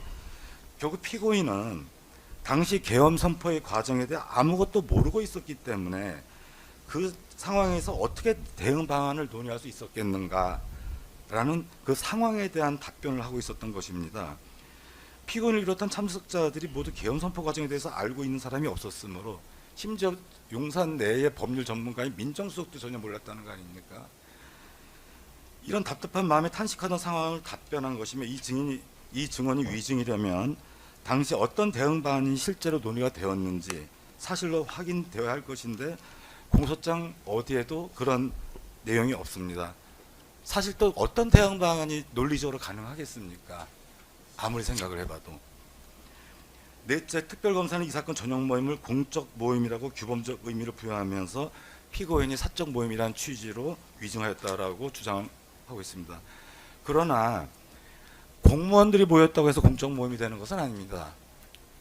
뭐 모인 시간대를 보더라도 그렇고 공적 모임이라고 하려면 일단 공적 조직을 통한 소집이 있어야 될 것이고 공적인 소집 목적의 고지나 공유 등이 있어야 할 것이고 따라서 그 참석자들에게 주어진 임무 혹은 권한이 있어야 할 것입니다. 뭐를 준비해 봐라 든가 또 어떤 결과를 도출하고자 하는 시도가 또 그 자리에 있었어야 할 것이고 그 이후에 계획되기 위한 뭐 합의나 결정 그 합의 결과에 대한 사후의 뭐 이행 시도 등이 있어야 할 것입니다. 그러나 이 사건 전형 모임의 경우에는 위와 같이 공적 모임이라고 볼 만한 어떠한 요소도 가지고 있지 않습니다. 수사 기록을 열람해 보면 특별검사는 참석자들에 대해서 충분하고도 합당한 조사를 제대로 잘했다고 생각합니다. 그런데 그런 조사 기록에서 어떠한 이런 공소 사실이 나올 수 있는지 도대체 이해를 할 수가 없습니다. 특검이 잘 수사한 그 수사 기록에도 맞지 않습니다. 특별검사는 의심과 추단만으로 객관적 증거 없이 공소 사실을 추상적으로 특정하고 규범적 의미를 부여하는 바 이에 대해서는 변론 과정에서 상세 반박하도록 하겠습니다. 다섯째로 이 부분은 아마 모든 국민이 다 느끼는 바이고 모든 공직자들이 다 같이 느끼는 바일 겁니다. 이 사건 국회에서의 질의 답변 과정의 진행 방식에 대해서도 고려가 필요합니다. 피고인의 답변은 국회 법사위에서 당일 행해진 질의 답변이 극히 일부일 뿐이고 당일 의원들 질의의 주된 주제는 계엄 선포 과정에 관련된 것이었습니다. 12월 4일자 저녁 모임이 주된 주제도 아니었습니다. 이와 관련한 김현희, 김승원 의원의 질의도 다른 주제에 대한 상세한 질문을 하다가 갑자기 행해진 질문입니다.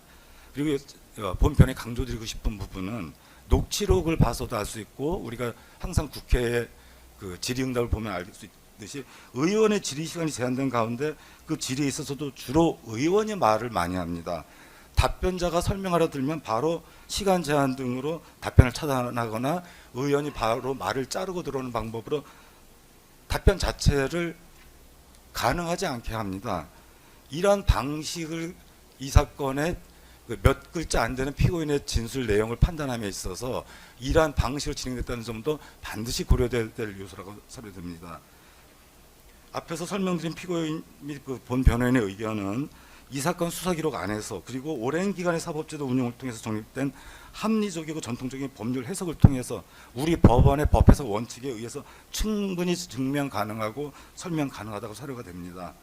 증거와 법률에 충실한 공판의 진행을 통하여 필요한 부분을 설명하고 입증하도록 하겠습니다. 이상과 같이 피고인 이완계 변호인은 공판 진행에 관한 의견을 진술하도록 하겠습니다. 네.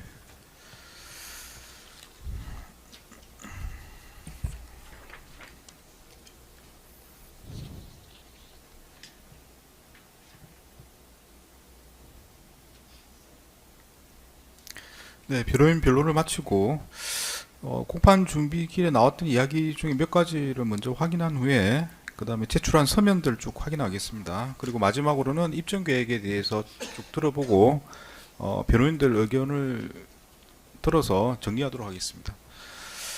공판 준비 길에 나왔던 게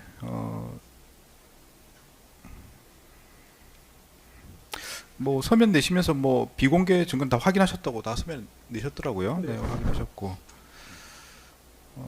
증거 의견도 다 내셨고요. 기사 부분에 대해서는 이제 철회를 계속 요구하는 입장이시고 특검에서는 뭐 증거물인 서면의 성격이 있다 이렇게 이제 답변하시는 것 같습니다.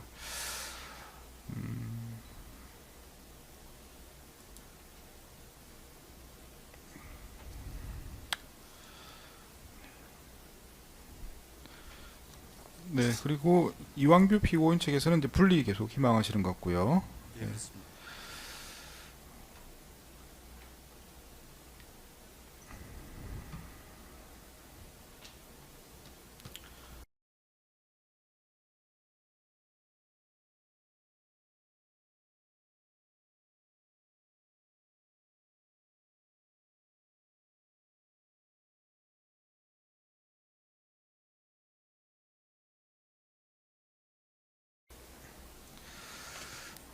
네, 그 부분은 한번 이제 쟁점이 돼서 한 번씩 다 의견을 주신 상태라 뭐 더 변동 사항은 없을 걸로 보입니다. 일단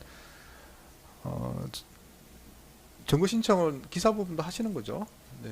네, 일단 예, 제가 한번 쭉 주장 내용을 보고 변호인들께서 말씀하신 것처럼 이게 이제 증거로 제출될 자료가 아닌 걸로 보이면 적절히 제가 조치를 취하겠습니다. 그래서 일단 뭐 처리할지 여부는 이제 특검에서 정하시는 거니까 제가 함부로 할 수 있는 건 아니고 일단 변호인들께서 말씀하신 취지는 제가 이해를 하니까 그 부분은 그런 사항으로 보이면 나중에 증거 체부 등에서 반영하도록 하겠습니다.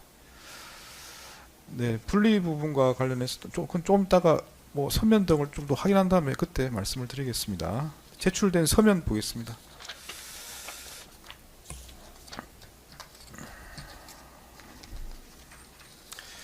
네, 뭐 제출된 서면 쭉 불러드릴 테니까 혹시 누락된 게 있으면 말씀하시기 바랍니다. 특검에서는 1월 5일자로 성명 준비 명령에 대한 의견서 내셨고요. 네, 1월 26일자 네, 오늘 내셨는데 입증 계획에 관한 자료들을 내셨습니다. 그래서 내용을 보면 이제 1차적으로 신청한 정의에 대해서 쭉 나열되어 있고요. 그리고 신문 순서에 대해서도 이렇게 표시가 되어 있습니다. 네, 이런 서면들이 제출되어 있습니다. 피고인별로 서면 보겠습니다. 먼저 박성재 피고인 측에서는 1월 14일자 네, 변호인 의견서 내셨고요. 네, 1월 20일자 증거인분서 내셨습니다. 네, 그리고 이완규 피고인 측에서는 12월 31일자로 위헌법률심판 제청 신청서 내셨고요. 그리고 1월 14일자로 성명 준비 명령에 대한 의견서 내셨고요. 1월 16일자로 변호인 의견서 내셨고, 네, 1월 21일자로 증거조사에 관한 의견 내셨습니다. 네, 뭐 주요 부분은 방금 뭐 변호인 변론 과정에서 대부분 다 나온 것 같습니다. 특검 모두 진술에서 나온 것 같고, 그래서 혹시 서면에 있는 내용 중에 추가로 뭐 말씀하실 부분 있으면 지금 말씀하실 기회를 드리겠습니다. 예. 아니면 뭐 근데 중요 부분 대부분 다 나온 것 같아서 반복해서 하실 필요는 없을 것 같고 꼭 필요한 부분 있으면 지금 말씀하시면 될 것 예, 같습니다. 장우성 특검보가 입증 계획서에 관해서 간략하게 좀 말씀드리겠습니다. 네네. 저희가 제출한 입증 계획서에 대해서 이제 보면은 피고인들께서는 신용의 김주현 두 분을 제외하고는 사실상 대부분의 참고인들에 대해서 증거 동의 의견을 밝혔습니다. 하지만 본건 공소 사실 및 12산 내란의 전모를 규명하는데 꼭 필요한 증인들이고 그렇기 때문에 증인 신문을 하여서 본건 공소 사실과 심의산 내란의 전모를 뒷받침하는 진술을 직접 공개된 재판에서 현출해야 될 필요성이 있습니다. 이에 따라서 특검은 본 재판정에서 다음과 같이 증인을 신청합니다. 먼저 법무부 감찰관 유혁, 인권국장 승재현, 출입국 본부장 배상업, 출입국 규제 총괄 사무관 이상배, 교정본부 보안과 공무원 장성일, 분류심사과장 이민열, 가석반 팀장 박경식, 보안과장 양원동, 교정본부장 신용해, 법무부 검찰과장 임세진, 검찰총장 심우정, 전 법률비서관 한정화, 전 민정수석 비서관 김주연, 전 행안부 장관 이상민, 그리고 전 대통령 윤석열과 김건희입니다.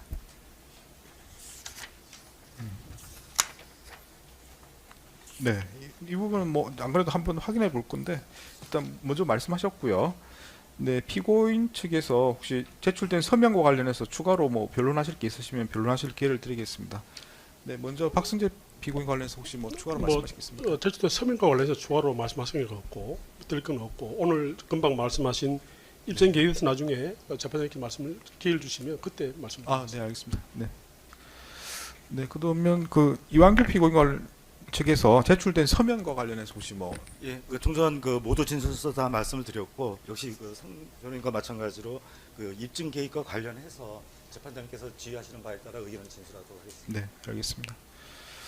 네, 그럼 이제 입증 계획과 관련해서 이제 의견을 묻겠습니다. 지금 이제 특검의 의견은 뭐 결론적으로 보면 이제 주요 정인에 한해서는 주요 정인과 관련해서 동의를 하더라도 정인 신청을 하시겠다는 취지로 일단 이해가 됩니다. 네, 그래서 맞습니까? 네, 맞습니다. 네, 예, 예.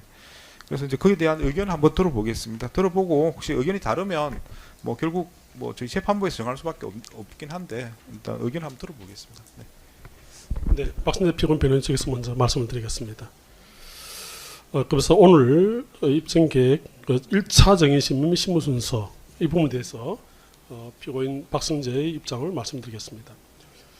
재판장님 잘 아시는 것처럼 우리 형사소송법 266조 13에 보면 공판 준비기일 종결 효과라는 규정이 있습니다. 그 제1항에 공판 준비기일에서 신청하지 못한 증거는 다음 각 호의 어느 하나에 해당하는 경우에 하나여 공판기일에 신청할 수 있다. 라고 규정되어 있습니다. 그 1호가 그 신청으로 인하여 소송을 현저히 지연시키지 아니하는데 2호가 중대한 과실 없이 공판 준비기일에 제출하지 못하는 등 부득이한 사유를 소명한 때 이렇게 됐습니다. 물론 뭐 제2항에서 재판장님께서 직권으로 신문할 수 신청에 채택에 신문할 수 있습니다만은 적어도 지난 공판 준비기일에서 특별검사 측에서는 그 어느 정인도 신청한 바가 없습니다. 오늘 느닷없이 지금 16명이나 지금 정인을 신청하고 있는데 이 정인 신청 내용을 보게 되면 이렇습니다. 우선 1번 유혁 법무감찰관의 경우에 12월 3일 법무부 간부회의 참석자로 피고인 박승재의 겸 위험 인식 관련해서 1시간 묵겠다는 겁니다. 그런데 유혁 법무부 감찰관은 이 당시 2023년 12월 3일 법무부 회의 간부회의에 오자마자 자기가 사표 내겠다고 이렇게 한 사람이지 그 법무부 간부회의 내용도 모르는 사람입니다. 그런데 어떻게 그 법무부 간부회의에 관련된 내용을 1시간씩이나 신문하고 한다는 것인지 당시 법무부 간부회의에서 있었던 이야기를 당시에 들었다는 것 말고는 직접 참여하지도 못한 사람입니다. 전혀 이 사건의 직접적인 정인이라고 볼 수 없기 때문에 이 유혁 정인에 대해서는 재판장님께서 당연히 기각해 주시기를 바랍니다. 다음에 피고인 배상업과 피고인 신용의 3번과 8번의 경우에 저희가 배상업의 경우에는 저희가 부동을 했기 때문에 검찰서 정인 신청할 것은 당연히 저희가 예상을 했던 것이고요. 8번의 경우에 저희가 신청한 정인이기 때문에 뭐 검찰서 같이 신청한다면 그건 좀 좋습니다. 그러나 적어도 이 사람들에 대해서 이상배, 4번 이상배 출입국 규제 총괄 사무관, 5번 교정본부 보안과 공무원 장성일, 6번 교정본부 분류심사과장 이민열, 7번 교정본부 가석방 팀장 박경식, 이 4, 5, 6, 7에 관련된 부분, 그리고 9번 양원동 교정본부 보안과장, 4, 5, 6, 7, 9의 이 정인들은 모두 배상업이나 신용회로부터 들었다는 전문 지출에 불과합니다. 뿐만 아니라 저희가 이 사람들에 대해서 검찰의 모든 조서를 다 동의를 했습니다. 지금 전문 지출에 불과한 정인에 대해서도 저희가 다 동의를 하는 상황에서 이 사건의 가장 핵심적인 정인은 배상업과 신용회입니다. 그렇기 때문에 저희가 이 부분에 대해서는 신문한 데는 전혀 이의가 없습니다만은 이상배, 정성일, 이민열, 박경식, 양원동 지금 증거기록 보시면 많은 진술조사 나와 있는 상황에서 저희가 다 동의했는데 굳이 다시 전문 유출에 불과한 이 사람들의 증언을 약 45명씩 묻겠다는 것은 적절치 않다. 그래서 생각이 되기 때문에 4, 5, 6, 7, 9 정의는 기각해 주시기 바랍니다. 10번 임채진 검찰과장, 11번 신무정 검찰총장에 대해서도 저희가 조사를 모두 동의한 바 있습니다. 그러나 이 부분은 아까 말씀드린 것처럼 특검에서 공판 준비기일에서 증거 신청을 하지 않았지만 재판부에서 만약에 신문이 필요하다고 판단하시면 저희는 거기에 대해서 전혀 이의가 없습니다.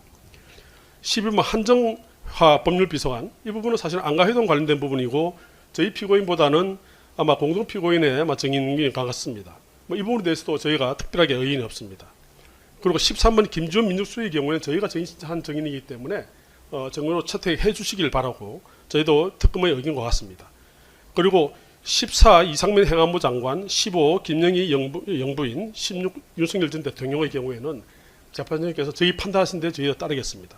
저희가 적어도 이 사건에서 모든 이 배상업의 이 진술 제외한 모든 사람들의 증언을 다 진술 조사를 동의한 이상 소송 경제라든지 이런 점을 보더라도 불필요하고 또 심지어 공판 준비기일에조차 증인 신청하지도 않았고 그런 상황에서 전문 진술에 불과한 이런 아까 말씀드린 유희혁, 이상배, 장성일, 이민열, 박혜시, 양원동은 저희가 증인 신청할 전혀 증거 조사할 전혀 필요가 없다고 판단되기 때문에 재판장님께서 이 부분에 대해서는 증거를 기각해 주시길 바랍니다. 이상입니다. 네. 다음 이완규 피고인 변호인께서 뭐 의견 말씀하시는데. 예, 기본적으로 상 변호인의 말씀에 같은 취지고 특히 이제 피고인 이완규에 대한 공소사실과 관련해서는 1 내지 11번 증인에 대해서는 저희들은 아무런 이해관계도 없고 아는 내용도 없습니다. 다만 그 한정화 김주현에 대해서는 그 상피고인 측에서 부동의 추가적인 보충 신문을 요청하시는 취지를 알았기 때문에 그렇다면 저희도 보충 신문을 하겠다라는 입장으로 저희가 의견서를 냈던 것이고 만일에 한정화에 대해서도 이 부분에 대해서 만일에 신문이 이루어진다면 보충 신문을 할 여진이 있다고 할 것이나 저희는 전혀 동의를 다 했고 이의를 제기한 적이 없었습니다. 그래서 결과적으로 12, 13번 증인 이외에 다른 사람들에 대해서는 저희들은 어떤 신문할 내용도 없고 따라서 당연히 반대 신문할 내용도 없습니다. 전에 임세진은 필요하다고 안 하셨나요? 그 부분은 저 서면을 통해서 처리를 했습니다. 철회로. 예. 그 부분 저희가 좀 피고인과 논의하는 것에서 조금 좀 의견이 좀 전달이 좀 잘못됐던 부분이 있어서 다 동의하는 거로 정리를 했습니다. 네, 그러면 이제 굳이 한다면 한정화, 김주현 부분은 예, 관여하고 임세진은 안 해도 된다는 예, 뜻입니까? 그렇습니다. 네.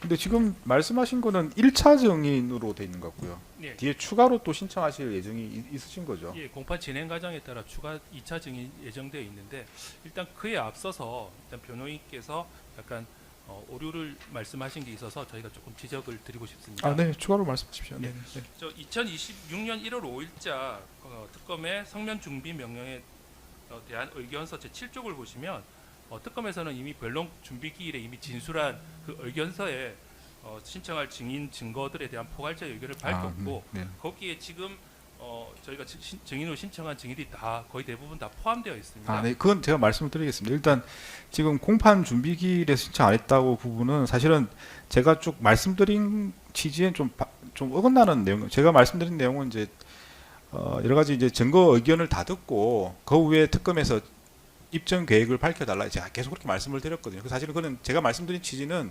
공판기일 준비기일 이후에 당연히 신청을 하시는 걸 전제로 해서 말씀을 드린 겁니다. 그래서 이제 말씀하신 건 일반적인 논리는 그렇긴 한데 제가 쭉 진행을 하는 과정에서 증거 의견을 쭉 다 들어보시고 입증 계획을 밝혀주시고 1회 공판기일에 말해달라. 제가 그렇게 말씀을 드린 게 있습니다. 그러니까 이제 그 부분은 이제 더 이상 논란하실 필요 없고 증거 신청을 하시고 필요한지 이 부분만 말씀하시면 될 것 같습니다. 그 부분은 일반적인 논리는 맞지만 이 사건은 아닌 것 같습니다. 네, 재판장님 그 말씀에 저희는 동의를 합니다. 동의를 하고 다만 아까 제가 말씀드린 것처럼 네.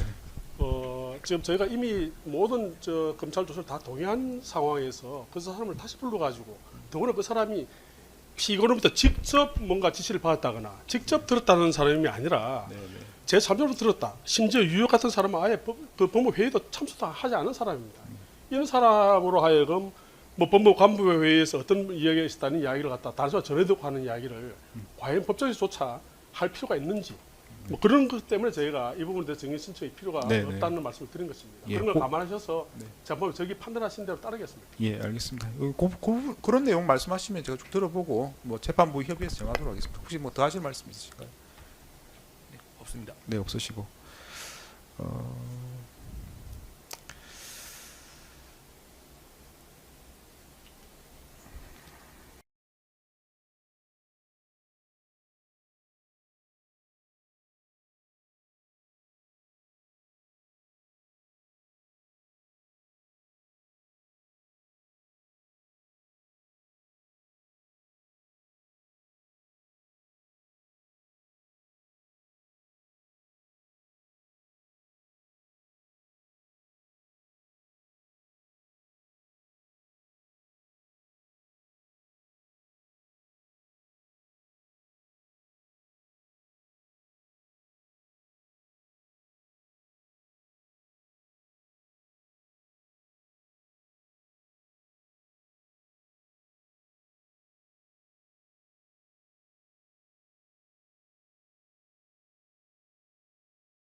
네, 말씀 잘 들었습니다. 일단 뭐 견해가 나뉘기 때문에 재판부에서 그냥 정할 수밖에 없을 것 같습니다. 그래서 이제 조금 의견과 다르더라도 재판부 의견을 좀 이해해 주시고 따라 주시면 좋겠습니다. 지금 정인 목록에 16명이 있는데 그 중에 약간 피고인과의 관계에서 약간 2차적 관계에 있는 것으로 보이는 그 5명은 일단 보류하겠습니다. 네, 순번상으로 보면 4번부터 7번 그리고 9번 네, 이 5명은 일단 보류하고자 합니다. 그래서 일단 이 5명은 나머지 정인들을 진행한 후에 필요성에 대해서 좀 더 소명을 해주시면 그 후에 진행을 하는 방향으로 그렇게 하겠습니다. 그래서 결국은 이제 나머지 정인들 5명을 제외하고는 일단 채택하려고 합니다. 채택을 하고 여러 가지 이제 제가 정언을 들어보고 뭐 약간 불필요하다 보면 정인신문 과정에서도 제한을 할 수가 있습니다. 그런 걸 염려하시는 것 같은데 입증 등에 있어 가지고 좀 불필요하거나 너무 간접적인 진술이 계속 나오면은 제가 정인신문을 적절히 제한하는 방법으로 진행하도록 하겠습니다. 그리고 좀 더 앞에 문제로서 이제 이렇게 증거 동의를 했는데 정인신문을 해야 되느냐 이런 문제가 있습니다. 근데 이건 다른 특검 사건에서도 마찬가지 상황들이 있었습니다. 그래서 이 사건이 이제 사안 자체 중요성에 대해서는 뭐 특검에서나 변호인들께서 잘 알고 계실 겁니다. 그래서 일반적인 사건은 보통 증거 동의를 하면 사실 증인 채택을 하지 않지만 다른 특검 사건에서도 주요한 인물이나 뭐 좀 추가적인 확인이 필요한 경우가 많아 있었고 그럴 때는 저희가 증인 신청이 있으면 증인 채택을 해서 진행을 했었습니다. 그래서 이제 일반적인 경우와 좀 다르게 절차가 진행되었고 이 사건도 마찬가지로 그렇게 일단 진행할 예정입니다. 그 부분 변호인께서 말씀해 주셨는데 그 부분 좀 이 사건의 중요성 등에 비추어서 좀 다르게 진행됨을 제가 말씀을 드립니다. 그래서 이제 표에 있는 사람 중에 아까 말씀드린 5명을 제외하고 4번부터 7번, 9번을 제외하고는 다 증인으로 채택하겠습니다. 채택하고 증인신문 절차를 진행을 하고 말씀드린 것처럼 제가 이제 뭐 신문 과정에서도 여러 가지 제한을 시간이나 질문 등을 제한할 수도 있습니다. 거기에 맞춰서 필요한 정의 신문 절차가 진행될 수 있도록 미리 좀 준비하시기 바랍니다. 네, 알겠습니다. 예. 추가로 말씀드리면 저희 기일이 지금 3월 달부터는 주 2회 진행인데 2월 달 기일은 다른 특검 사건들이랑 여러 가지 기일이나 법정이 겹쳐버려 가지고 진행이 여의치 않습니다. 그래서 이제 3월 달은 주 2회 재판이긴 한데 2월 달은 기일이 2번밖에 없습니다. 그래서 미리 말씀 뭐 특검이나 변호인들께서는 다 아시는데 그래서 미리 확인차 말씀을 드립니다. 그래서 사실상은 3월 달이 돼야 주 2회 재판이 진행될 것 같고 그래서 전에 이제 변호인께서 말씀하신 내용 중에 보면 좀 이렇게 유연하게 좀 증거 동의도 많이 하니까 유연하게 해달라고 말씀하셨는데 좀 상황이 그냥 일단 진행을 해야 될 것 같습니다. 진행을 하고 네네 말씀하십시오. 네. 사실 지난 공판 준비기일에서 그 부분을 상세히 말씀드리려고 그러다가 재판장께서 유연하게 재판 진행을 하시겠다 하기 때문에 제가 더 말씀 안 드린 부분이 있습니다. 사실은 재판장 아시는 것처럼 이 박신재 피고인의 경우에는 이 내란 특검에 기소된 사건 이외에 순진 해병 특검에서 또 기소가 돼가지고 따로 또 재판을 받고 있는 상황입니다. 그 사건 기일이 지금 돌아가는 상황이고요.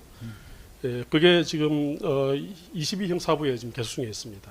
22 형사부. 네, 22 형사부의 2025 고합 1602호 사건입니다. 네. 네, 진행되고 있고 2월 11일 오후에 2회 공판 준비기일이 예정되어 있습니다. 1회 공판 기일 준비를 진행이 된 상황입니다.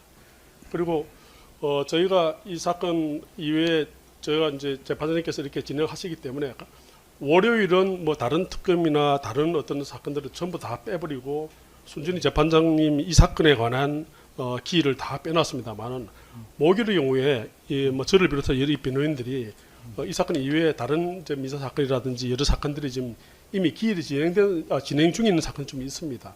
물론 뭐 거기를 경우에 따라서 뭐 변경을 한다거나 뭐 할 수는 있겠습니다만 가급적이면 저희가 이 지금 말씀하신 좀 정인이 지금 총 보류한 정인을 빼고 나면 총 11명인데 재판장님 말씀하신 대로 만약 한 기일에 한 2명씩 심을 하신다 그러면 한 5기일 정도 하면 될 거니까 가능하시다면 저희가 좀 월요일 기일에 뭐 오전 오후 하더라도 가급적 좀 집중해 주시면 나머지 다른 사건들 뭐 순직 해병 특검 사건이라든지 이런 또 그 외에 다른 사건들을 진행하는데 좀 저희가 변호에서는 조금 여유가 있을 것 같습니다. 그래서 주 2회 이렇게 재판을 계속 하면 다른 특검하고도 좀 이렇게 충돌될 수도 있기 때문에 그런 점을 재판장님께 좀 융통성 있게 좀 재판 진행을 기일을 좀 잡아주시면 좋겠다는 말씀을 드립니다.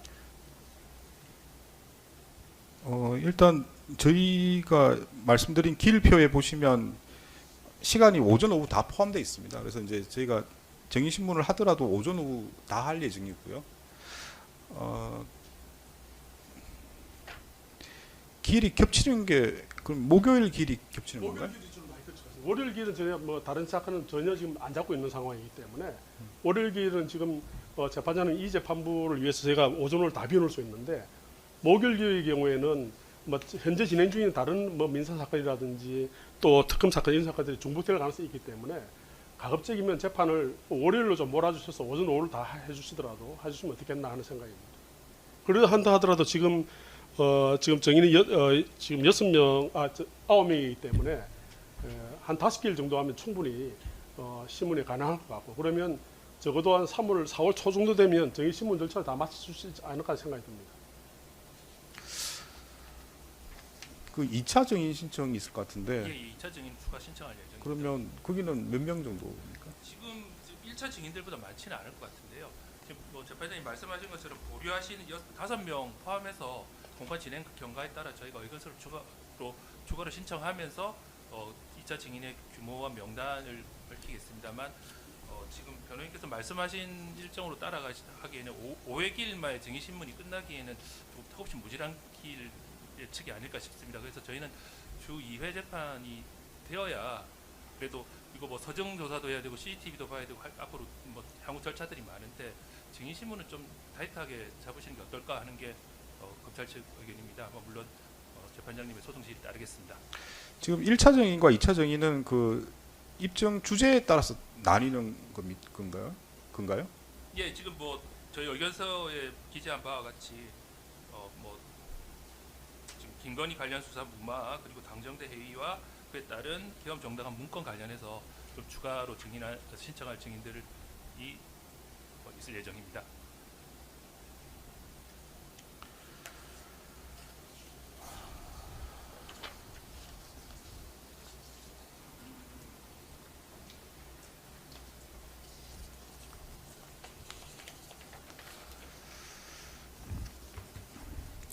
자, 먼저 한 가지 더 말씀드리면 검사님이 지금 신문 시간을 잡아놓은 걸 보게 되면 제일 긴 분이 한 90분 정도 되는 것 같고, 물론 저 김건희 여사나 윤석열 전 대통령 경우는 2시간 잡아놨는데 다만 한 45분 정도 되어 있습니다만은 실제로는 한 30분 정도 내에 충분히 할 수 있지 않겠나 생각이 들거든요. 그래서 필요하다면 만약에 월요일 날 오전 오후 신문을 하신다면 저희는 뭐 저기 3명까지도 할 수 있다고 저는 생각을 합니다. 그래서 오전 오후를 다 하는데 저기 뭐 2명씩 해서 오전에 하고 오후에 하고 이렇게 해가지고 다 할 필요는, 그렇게 길을 할 필요는 없고, 필요한 증인의 경우에는 좀 모아서 이렇게 신문을 하셔도 저희는 감수할 수 있습니다. 일단 2월 달은 제가 월요일 길입니다. 월요일 길이고요. 그다음에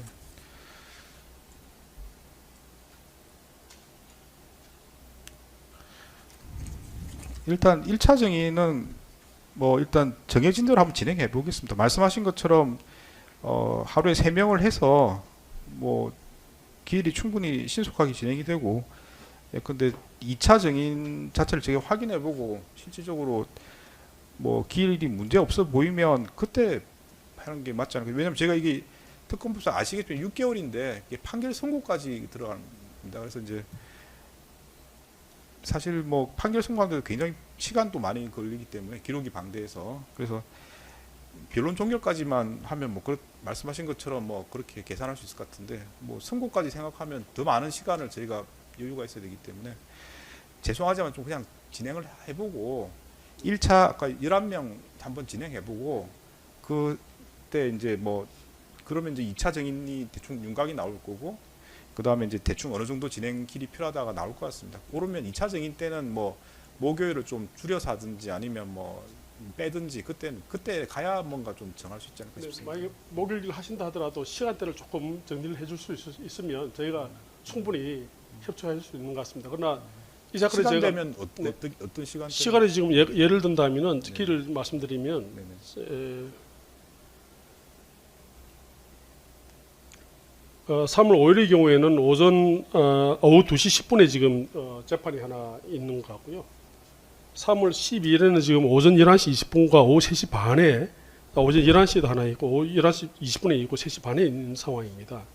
그래서 또 19일도 보면 오전 10시 50분에 하나 길이 있기 때문에, 예컨대 10시 50분 길이 있는데 오후에 정의를 한다면 오후에 정인 2명은 충분히 신문할 수 있습니다. 그래서 하루 종일 이렇게 재판 진행하시기보다는 조금 윤두직해 주시면 저희가 충분히 재판부에서 가급적이면 4월 안에 결심을 해서 적어도 선고일까지 판결문을 쓰시는데 어려움이 없도록 저희가 충분히 협조를 하겠습니다. 그 시간을 조금 윤두직해 주시면 좋겠습니다. 네네. 근데 뭐 말씀하신 취지도 제가 충분히 이해합니다. 지금 특검 사건이 워낙 많아서 다른 재판부도 그거랑 뭐 저희 사건도 특검 사건 외에도 일반 사건도 지금 많이 진행하고 있는데 기일 진행하기 굉장히 힘든 상황은 재판부도 마찬가지입니다. 충분히 이해를 합니다. 이해를 하고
네, 일단 그럼 이렇게 하시죠. 저희도 사실은 뭐 기일 잡기 너무 힘들어가지고 그 어떤 마음, 어떤 입장이신지 압니다. 알고요. 그러면 제가 쭉 말씀드린 기일 중에 월요일 기일은 그냥 쭉 진행을 하고 네. 목요일 기일은 오후만 진행하시는 거 어떻습니까? 그렇게 하면 아마 월요일 기일은 3명 정도 할 수 있을 것 같고요. 네. 목요일 오후에 하면 한 2명 정도 할 수 있을 것 같습니다. 근데 일단 경우 같아서 목요일 오후 접하는 경우도 있으니까 목요일 오전이나 오후에 좀 누수게 해주시면 저희 변호인들이 아마 이저 방학권 행사도 좀 도움이 될 것 같습니다. 근데 이렇게 네네. 왔다 갔다 해버리면 제가 네. 준비하기도 힘들고 해서 획일적으로 딱 정해놓는 게 좋을 것 같습니다. 그래서 알겠습니다. 일단 그럼 뭐 재판부 정해주신 대로 제가 그 예, 다른 예. 사건 기일을 변경하도록. 예, 그래서 아마 방금 말씀하신 길이 이미 많이 잡히는 것 같은데 목요일은 그냥 오후만 진행하시는 걸로 해서 2명, 네, 알겠습니다. 월요일은 10시부터 해서 3명 이렇게 이제 획일적으로 정해놓고 네. 그렇게 준비하시면 좋지 않을까 싶습니다. 그래서 일단 특별하게 뭐 반대 의견이 없으시면 그렇게 이제 준비하시는 걸로 이렇게 하겠습니다. 그렇게 하면 이제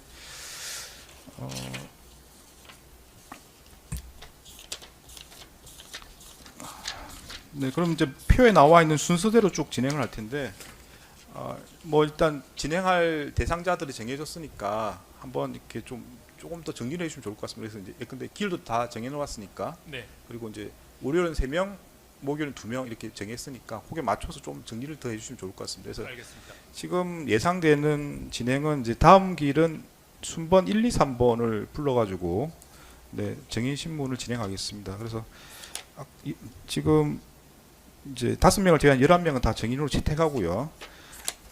예정되어 있는 길에 맞춰서 이제 3명, 월요일 3명, 네, 목요일 2명 이렇게 진행을 하겠습니다. 그래서 다음 길은 네, 2월 9일입니다. 네, 2월 9일 10시부터 진행을 하고요. 정의는 표에 나와 있는 대로 유혁, 승재원, 배상업 이렇게 이제 진행을 한번 해보겠습니다. 해보고 이제 여러 가지 문제가 생기면 그때 양쪽 의견을 들어보고 적절하게 절차적인 문제는 조율해서 진행하도록 하겠습니다. 네. 그리고 이제 분리 문제가 있는데 지금 이제 분리 문제는 이제 사건 자체를 분리하는 게 아니고 지금 이완규 피고인 같은 경우는 공소 사실상 이렇게 겹치지 않는 부분들이 상당히 많아서 그래서 이제 박성재 피고인만 진행을 하다가 이제 이완규 피고인이 관여되는 부분이 있으면 그때 이제 다시 분리했다가 병합했다가 진행하는 그런 걸 이제 원하시는 건데 거기에 대해서 특검 의견은 어떠신가요? 예, 특별한 이의 없고 재판부 결정에 따르겠습니다. 예, 이게 공소 사실 자체에 기초해서 말씀하시는 거라서 뭐 반영할 수 있으면 뭐 반영할 수. 그건 사실은 이제 전에 말씀드린 것처럼 약간 이제 선택의 문제입니다. 이렇게 뭐 증인이 나와서 쭉 물어보는데 이제 현장에 계시면 물어볼 기회가 있을 수가 있는데 그래서 분리가 돼 있으면 이제 물어보지 못하는 상황이 될 수도 있습니다. 그래서 이제 그런 걸 그냥 상관없다고 하시면 지금 네. 증인 순서대로 나간다면 일단 1, 2, 3이나 그 다음에 재판장께서 채택하신 8번, 10번, 11번은 저희들은 사실 조서도 없고 뭐 반대 물어볼 거 없습니다. 그래서 그런 부분에 하나의 변론 분리를 신청하는 거죠. 그러면 결국에 이제 한정화, 김주연 할 예, 때는 병합을 해서 다시 진행하기로 이제 하시는 건가요? 특검에 지금 신청을 해서 일단 이름 재판장님께서 이름 채택을 하셨기 때문에 사실 저희는 보충신문은 김주연만 신청을 했던 건데 특검이 어차피 한정화도 부른다면 그럼 이제 거기다 저희도 보충신문을 하겠다는 취지였기 때문에 네. 그때는 다시 그 변론을 병합해서 진행했으면 하는 바람입니다. 네, 일단 이제 분리 여부는 이제 그 이완규 피고인 측에서 요청을 하셨기 때문에 저희가 허용을 하는 겁니다. 그래서 그 조서에 남겨드리겠습니다. 그래서 이제 변호인 진술로 하면 되겠습니까? 예, 그렇게 해주시고 네. 분리 신청서도 서면을 또 제출하도록 하겠습니다. 예, 알겠습니다. 저희 재판장님, 근데 아마 오류가 있으신 것 같은데 14번 이상민도 안가해동 관련입니다. 아, 네, 네. 그래서 아마 그래서 남길 이제 때는 이 부분 정인 신청하셔야 신문에 돼요. 참석하시는 게 필요하지 않냐 그 말씀하시는 것 같은데요. 이상민 증인.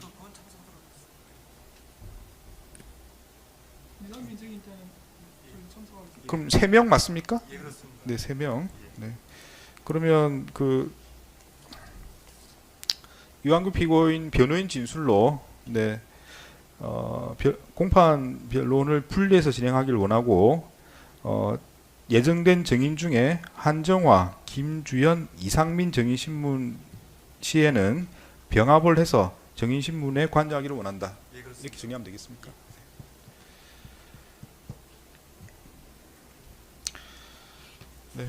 그러면 뭐 다음 길에는 이완규 피고인 측에서는 불출석하시는 걸로 제가 알고 있겠습니다. 불출석하시면 제가 분리해서 절차를 진행하도록 하겠습니다.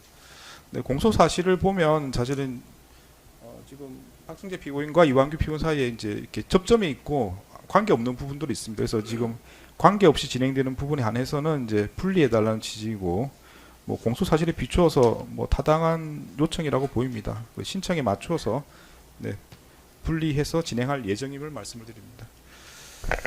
네, 뭐 중요한 내용 한 가지만 네, 말씀하십시오. 말씀드리겠습니다. 저희 측에서 신청한 증거들은 뭐 이미 검찰서 증인으로 다 채택되기 때문에 다른 건 없고, 다만 저희가 지금 행정안전부에 사실조회를 하나 신청을 하려고 합니다. 네, 그 행정안전부에 어떤 내용이냐면, 지금 이제 국무회의를 하고 나면 이 국무위원들이 참석 여부를 기재하는지, 그리고 그 국무회의 회의록에 직접 서명을 하는지, 이 부분이 지금 공소사실에 지금 그런 게 있기 때문에 실제 실무가 어떻게 되는지 여부를 좀 확인을 해볼 필요가 있겠다는 생각이 들어서 네, 좋습니다. 신설 제출을 할 거고요. 그 다음에 사실 지금 관련 재판부에서 지금 이 내란 사건 관련된 많은 증인들이 아마 증언을 한 것 같습니다.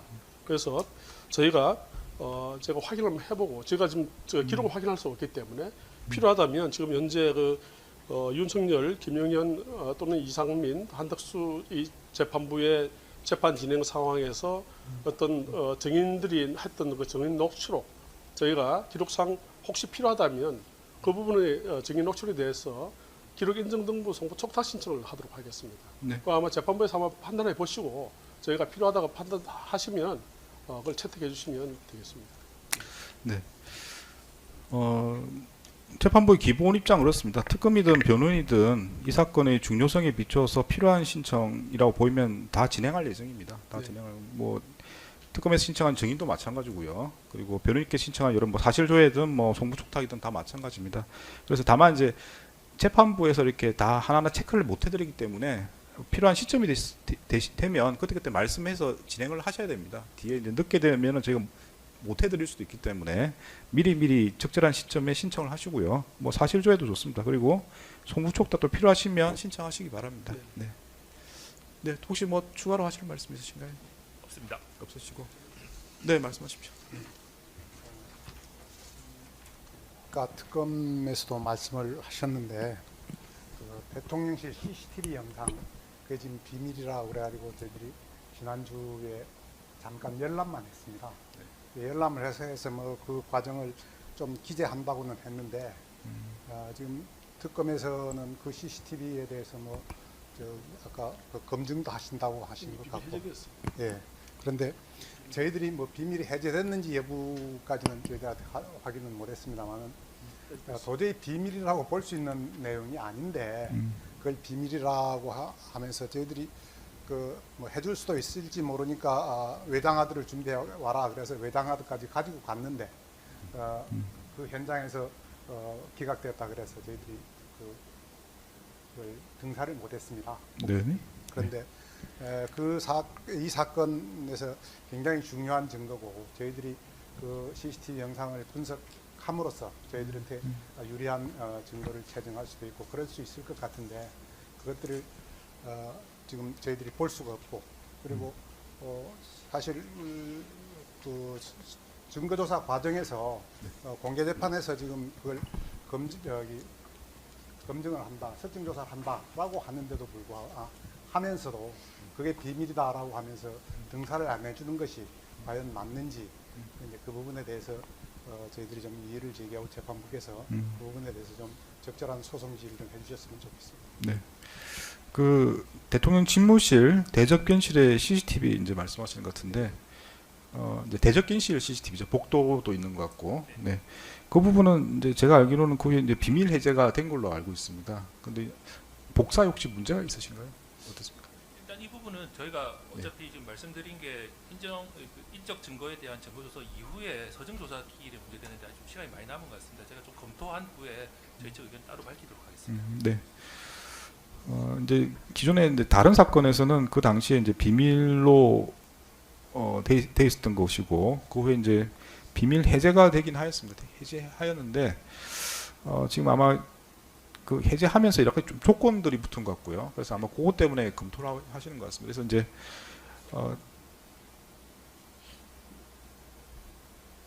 일단 뭐 한 다음 기일쯤에 한번 의견을 주시죠. 어떻게 네, 진행할지. 아마 지금 복사를 원하시는 것 같은데 열람 자체는 문제가 없을 것 같은데 열람 문제가 없는데 이제 복사 여부에 대해서 말씀하시는 것 같고 그 부분은 다음 기일에 좀 의견을 주시면 될 것 네, 같습니다. 다음 기회까지 예. 준비하겠습니다.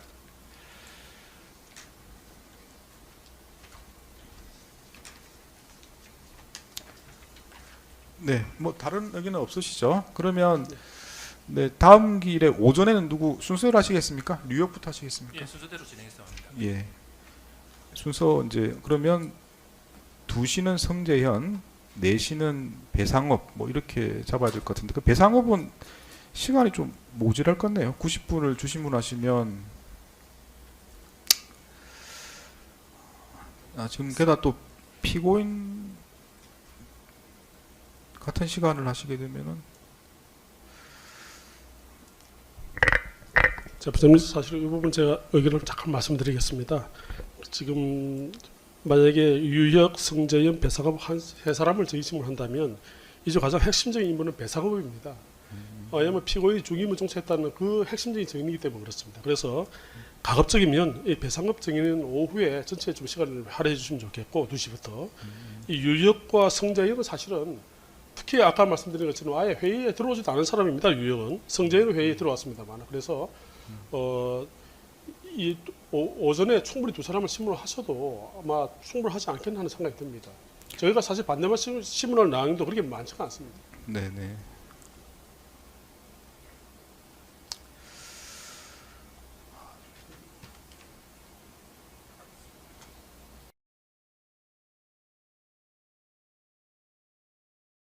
재판장님, 지금 입증 지지 부분을 보시면 1번, 2번 증인하고 그리고 3번, 8번 증인이 사실상 그 같은 취지, 그 입증 취지입니다.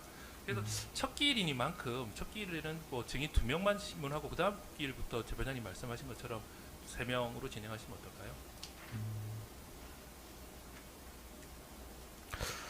네. 그러면은 근데 그 배상업과 3번 배상업 증인하고 8번 신중의 증인은 정말 핵심적인 증인입니다. 그래서 이 사람에다가 또 한 사람 더 예컨대 임세니까 같이 한다 그러면 아마 그날 재판이 진행이 좀 어려우실 것 같고요. 네. 가급적이 월요일 날 정의 신문을 3명씩을 해서 할 수 있는 한 2월 달에 좀 많은 신문을 했으면 좋겠습니다. 그래서 3월 이후에 재판장님께서 좀 융통성 있게 재판 진행을 할 수 있어서 가급적 4월 안에 결정될 수 있도록 저희가 협조를 했으면 좋겠습니다. 근데 그 양측에서 다 말씀하신 것처럼 배상업하고 신종에는 계속 서면에서 이제 정의심은 필요하다고 양측에서 다 말씀한 증인이라서 아마 시간이 이게 나와 있는 것보다 더 많이 걸릴 가능성이 많지 않을까 싶습니다. 그러면 이렇게 하겠습니다. 일단 그 다음 길 오전에는 뉴욕을 하고요. 오후에는 배상업을 하겠습니다. 배상업을 해서 2명만 정의신문 하겠습니다. 제 생각에는 배상업 정의신문이 상당히 많이 걸릴 것 같아서 오후 2명을 하면은 중간에 이렇게 이상하게 이제 정의신문 중간에 중단될 가능성이 많을 것 같습니다. 그래서 다음 길 오전에는 뉴욕, 오후에는 배상업을 하고 이제 그 다음에는 성재현 오전에 하고 신용회를 오후에 하고 이렇게 해서 진행을 하겠습니다. 혹시 뭐 문제가 있겠습니까? 네. 혹시 뭐 특검에서 문제가 있으신가요? 네, 그래서 다음 길 오전에 뉴욕, 오후에는 배상업. 네, 이렇게 배상업은 오후 2시부터 쭉 진행하도록 하겠습니다. 이게 2명 정의신문 하겠습니다.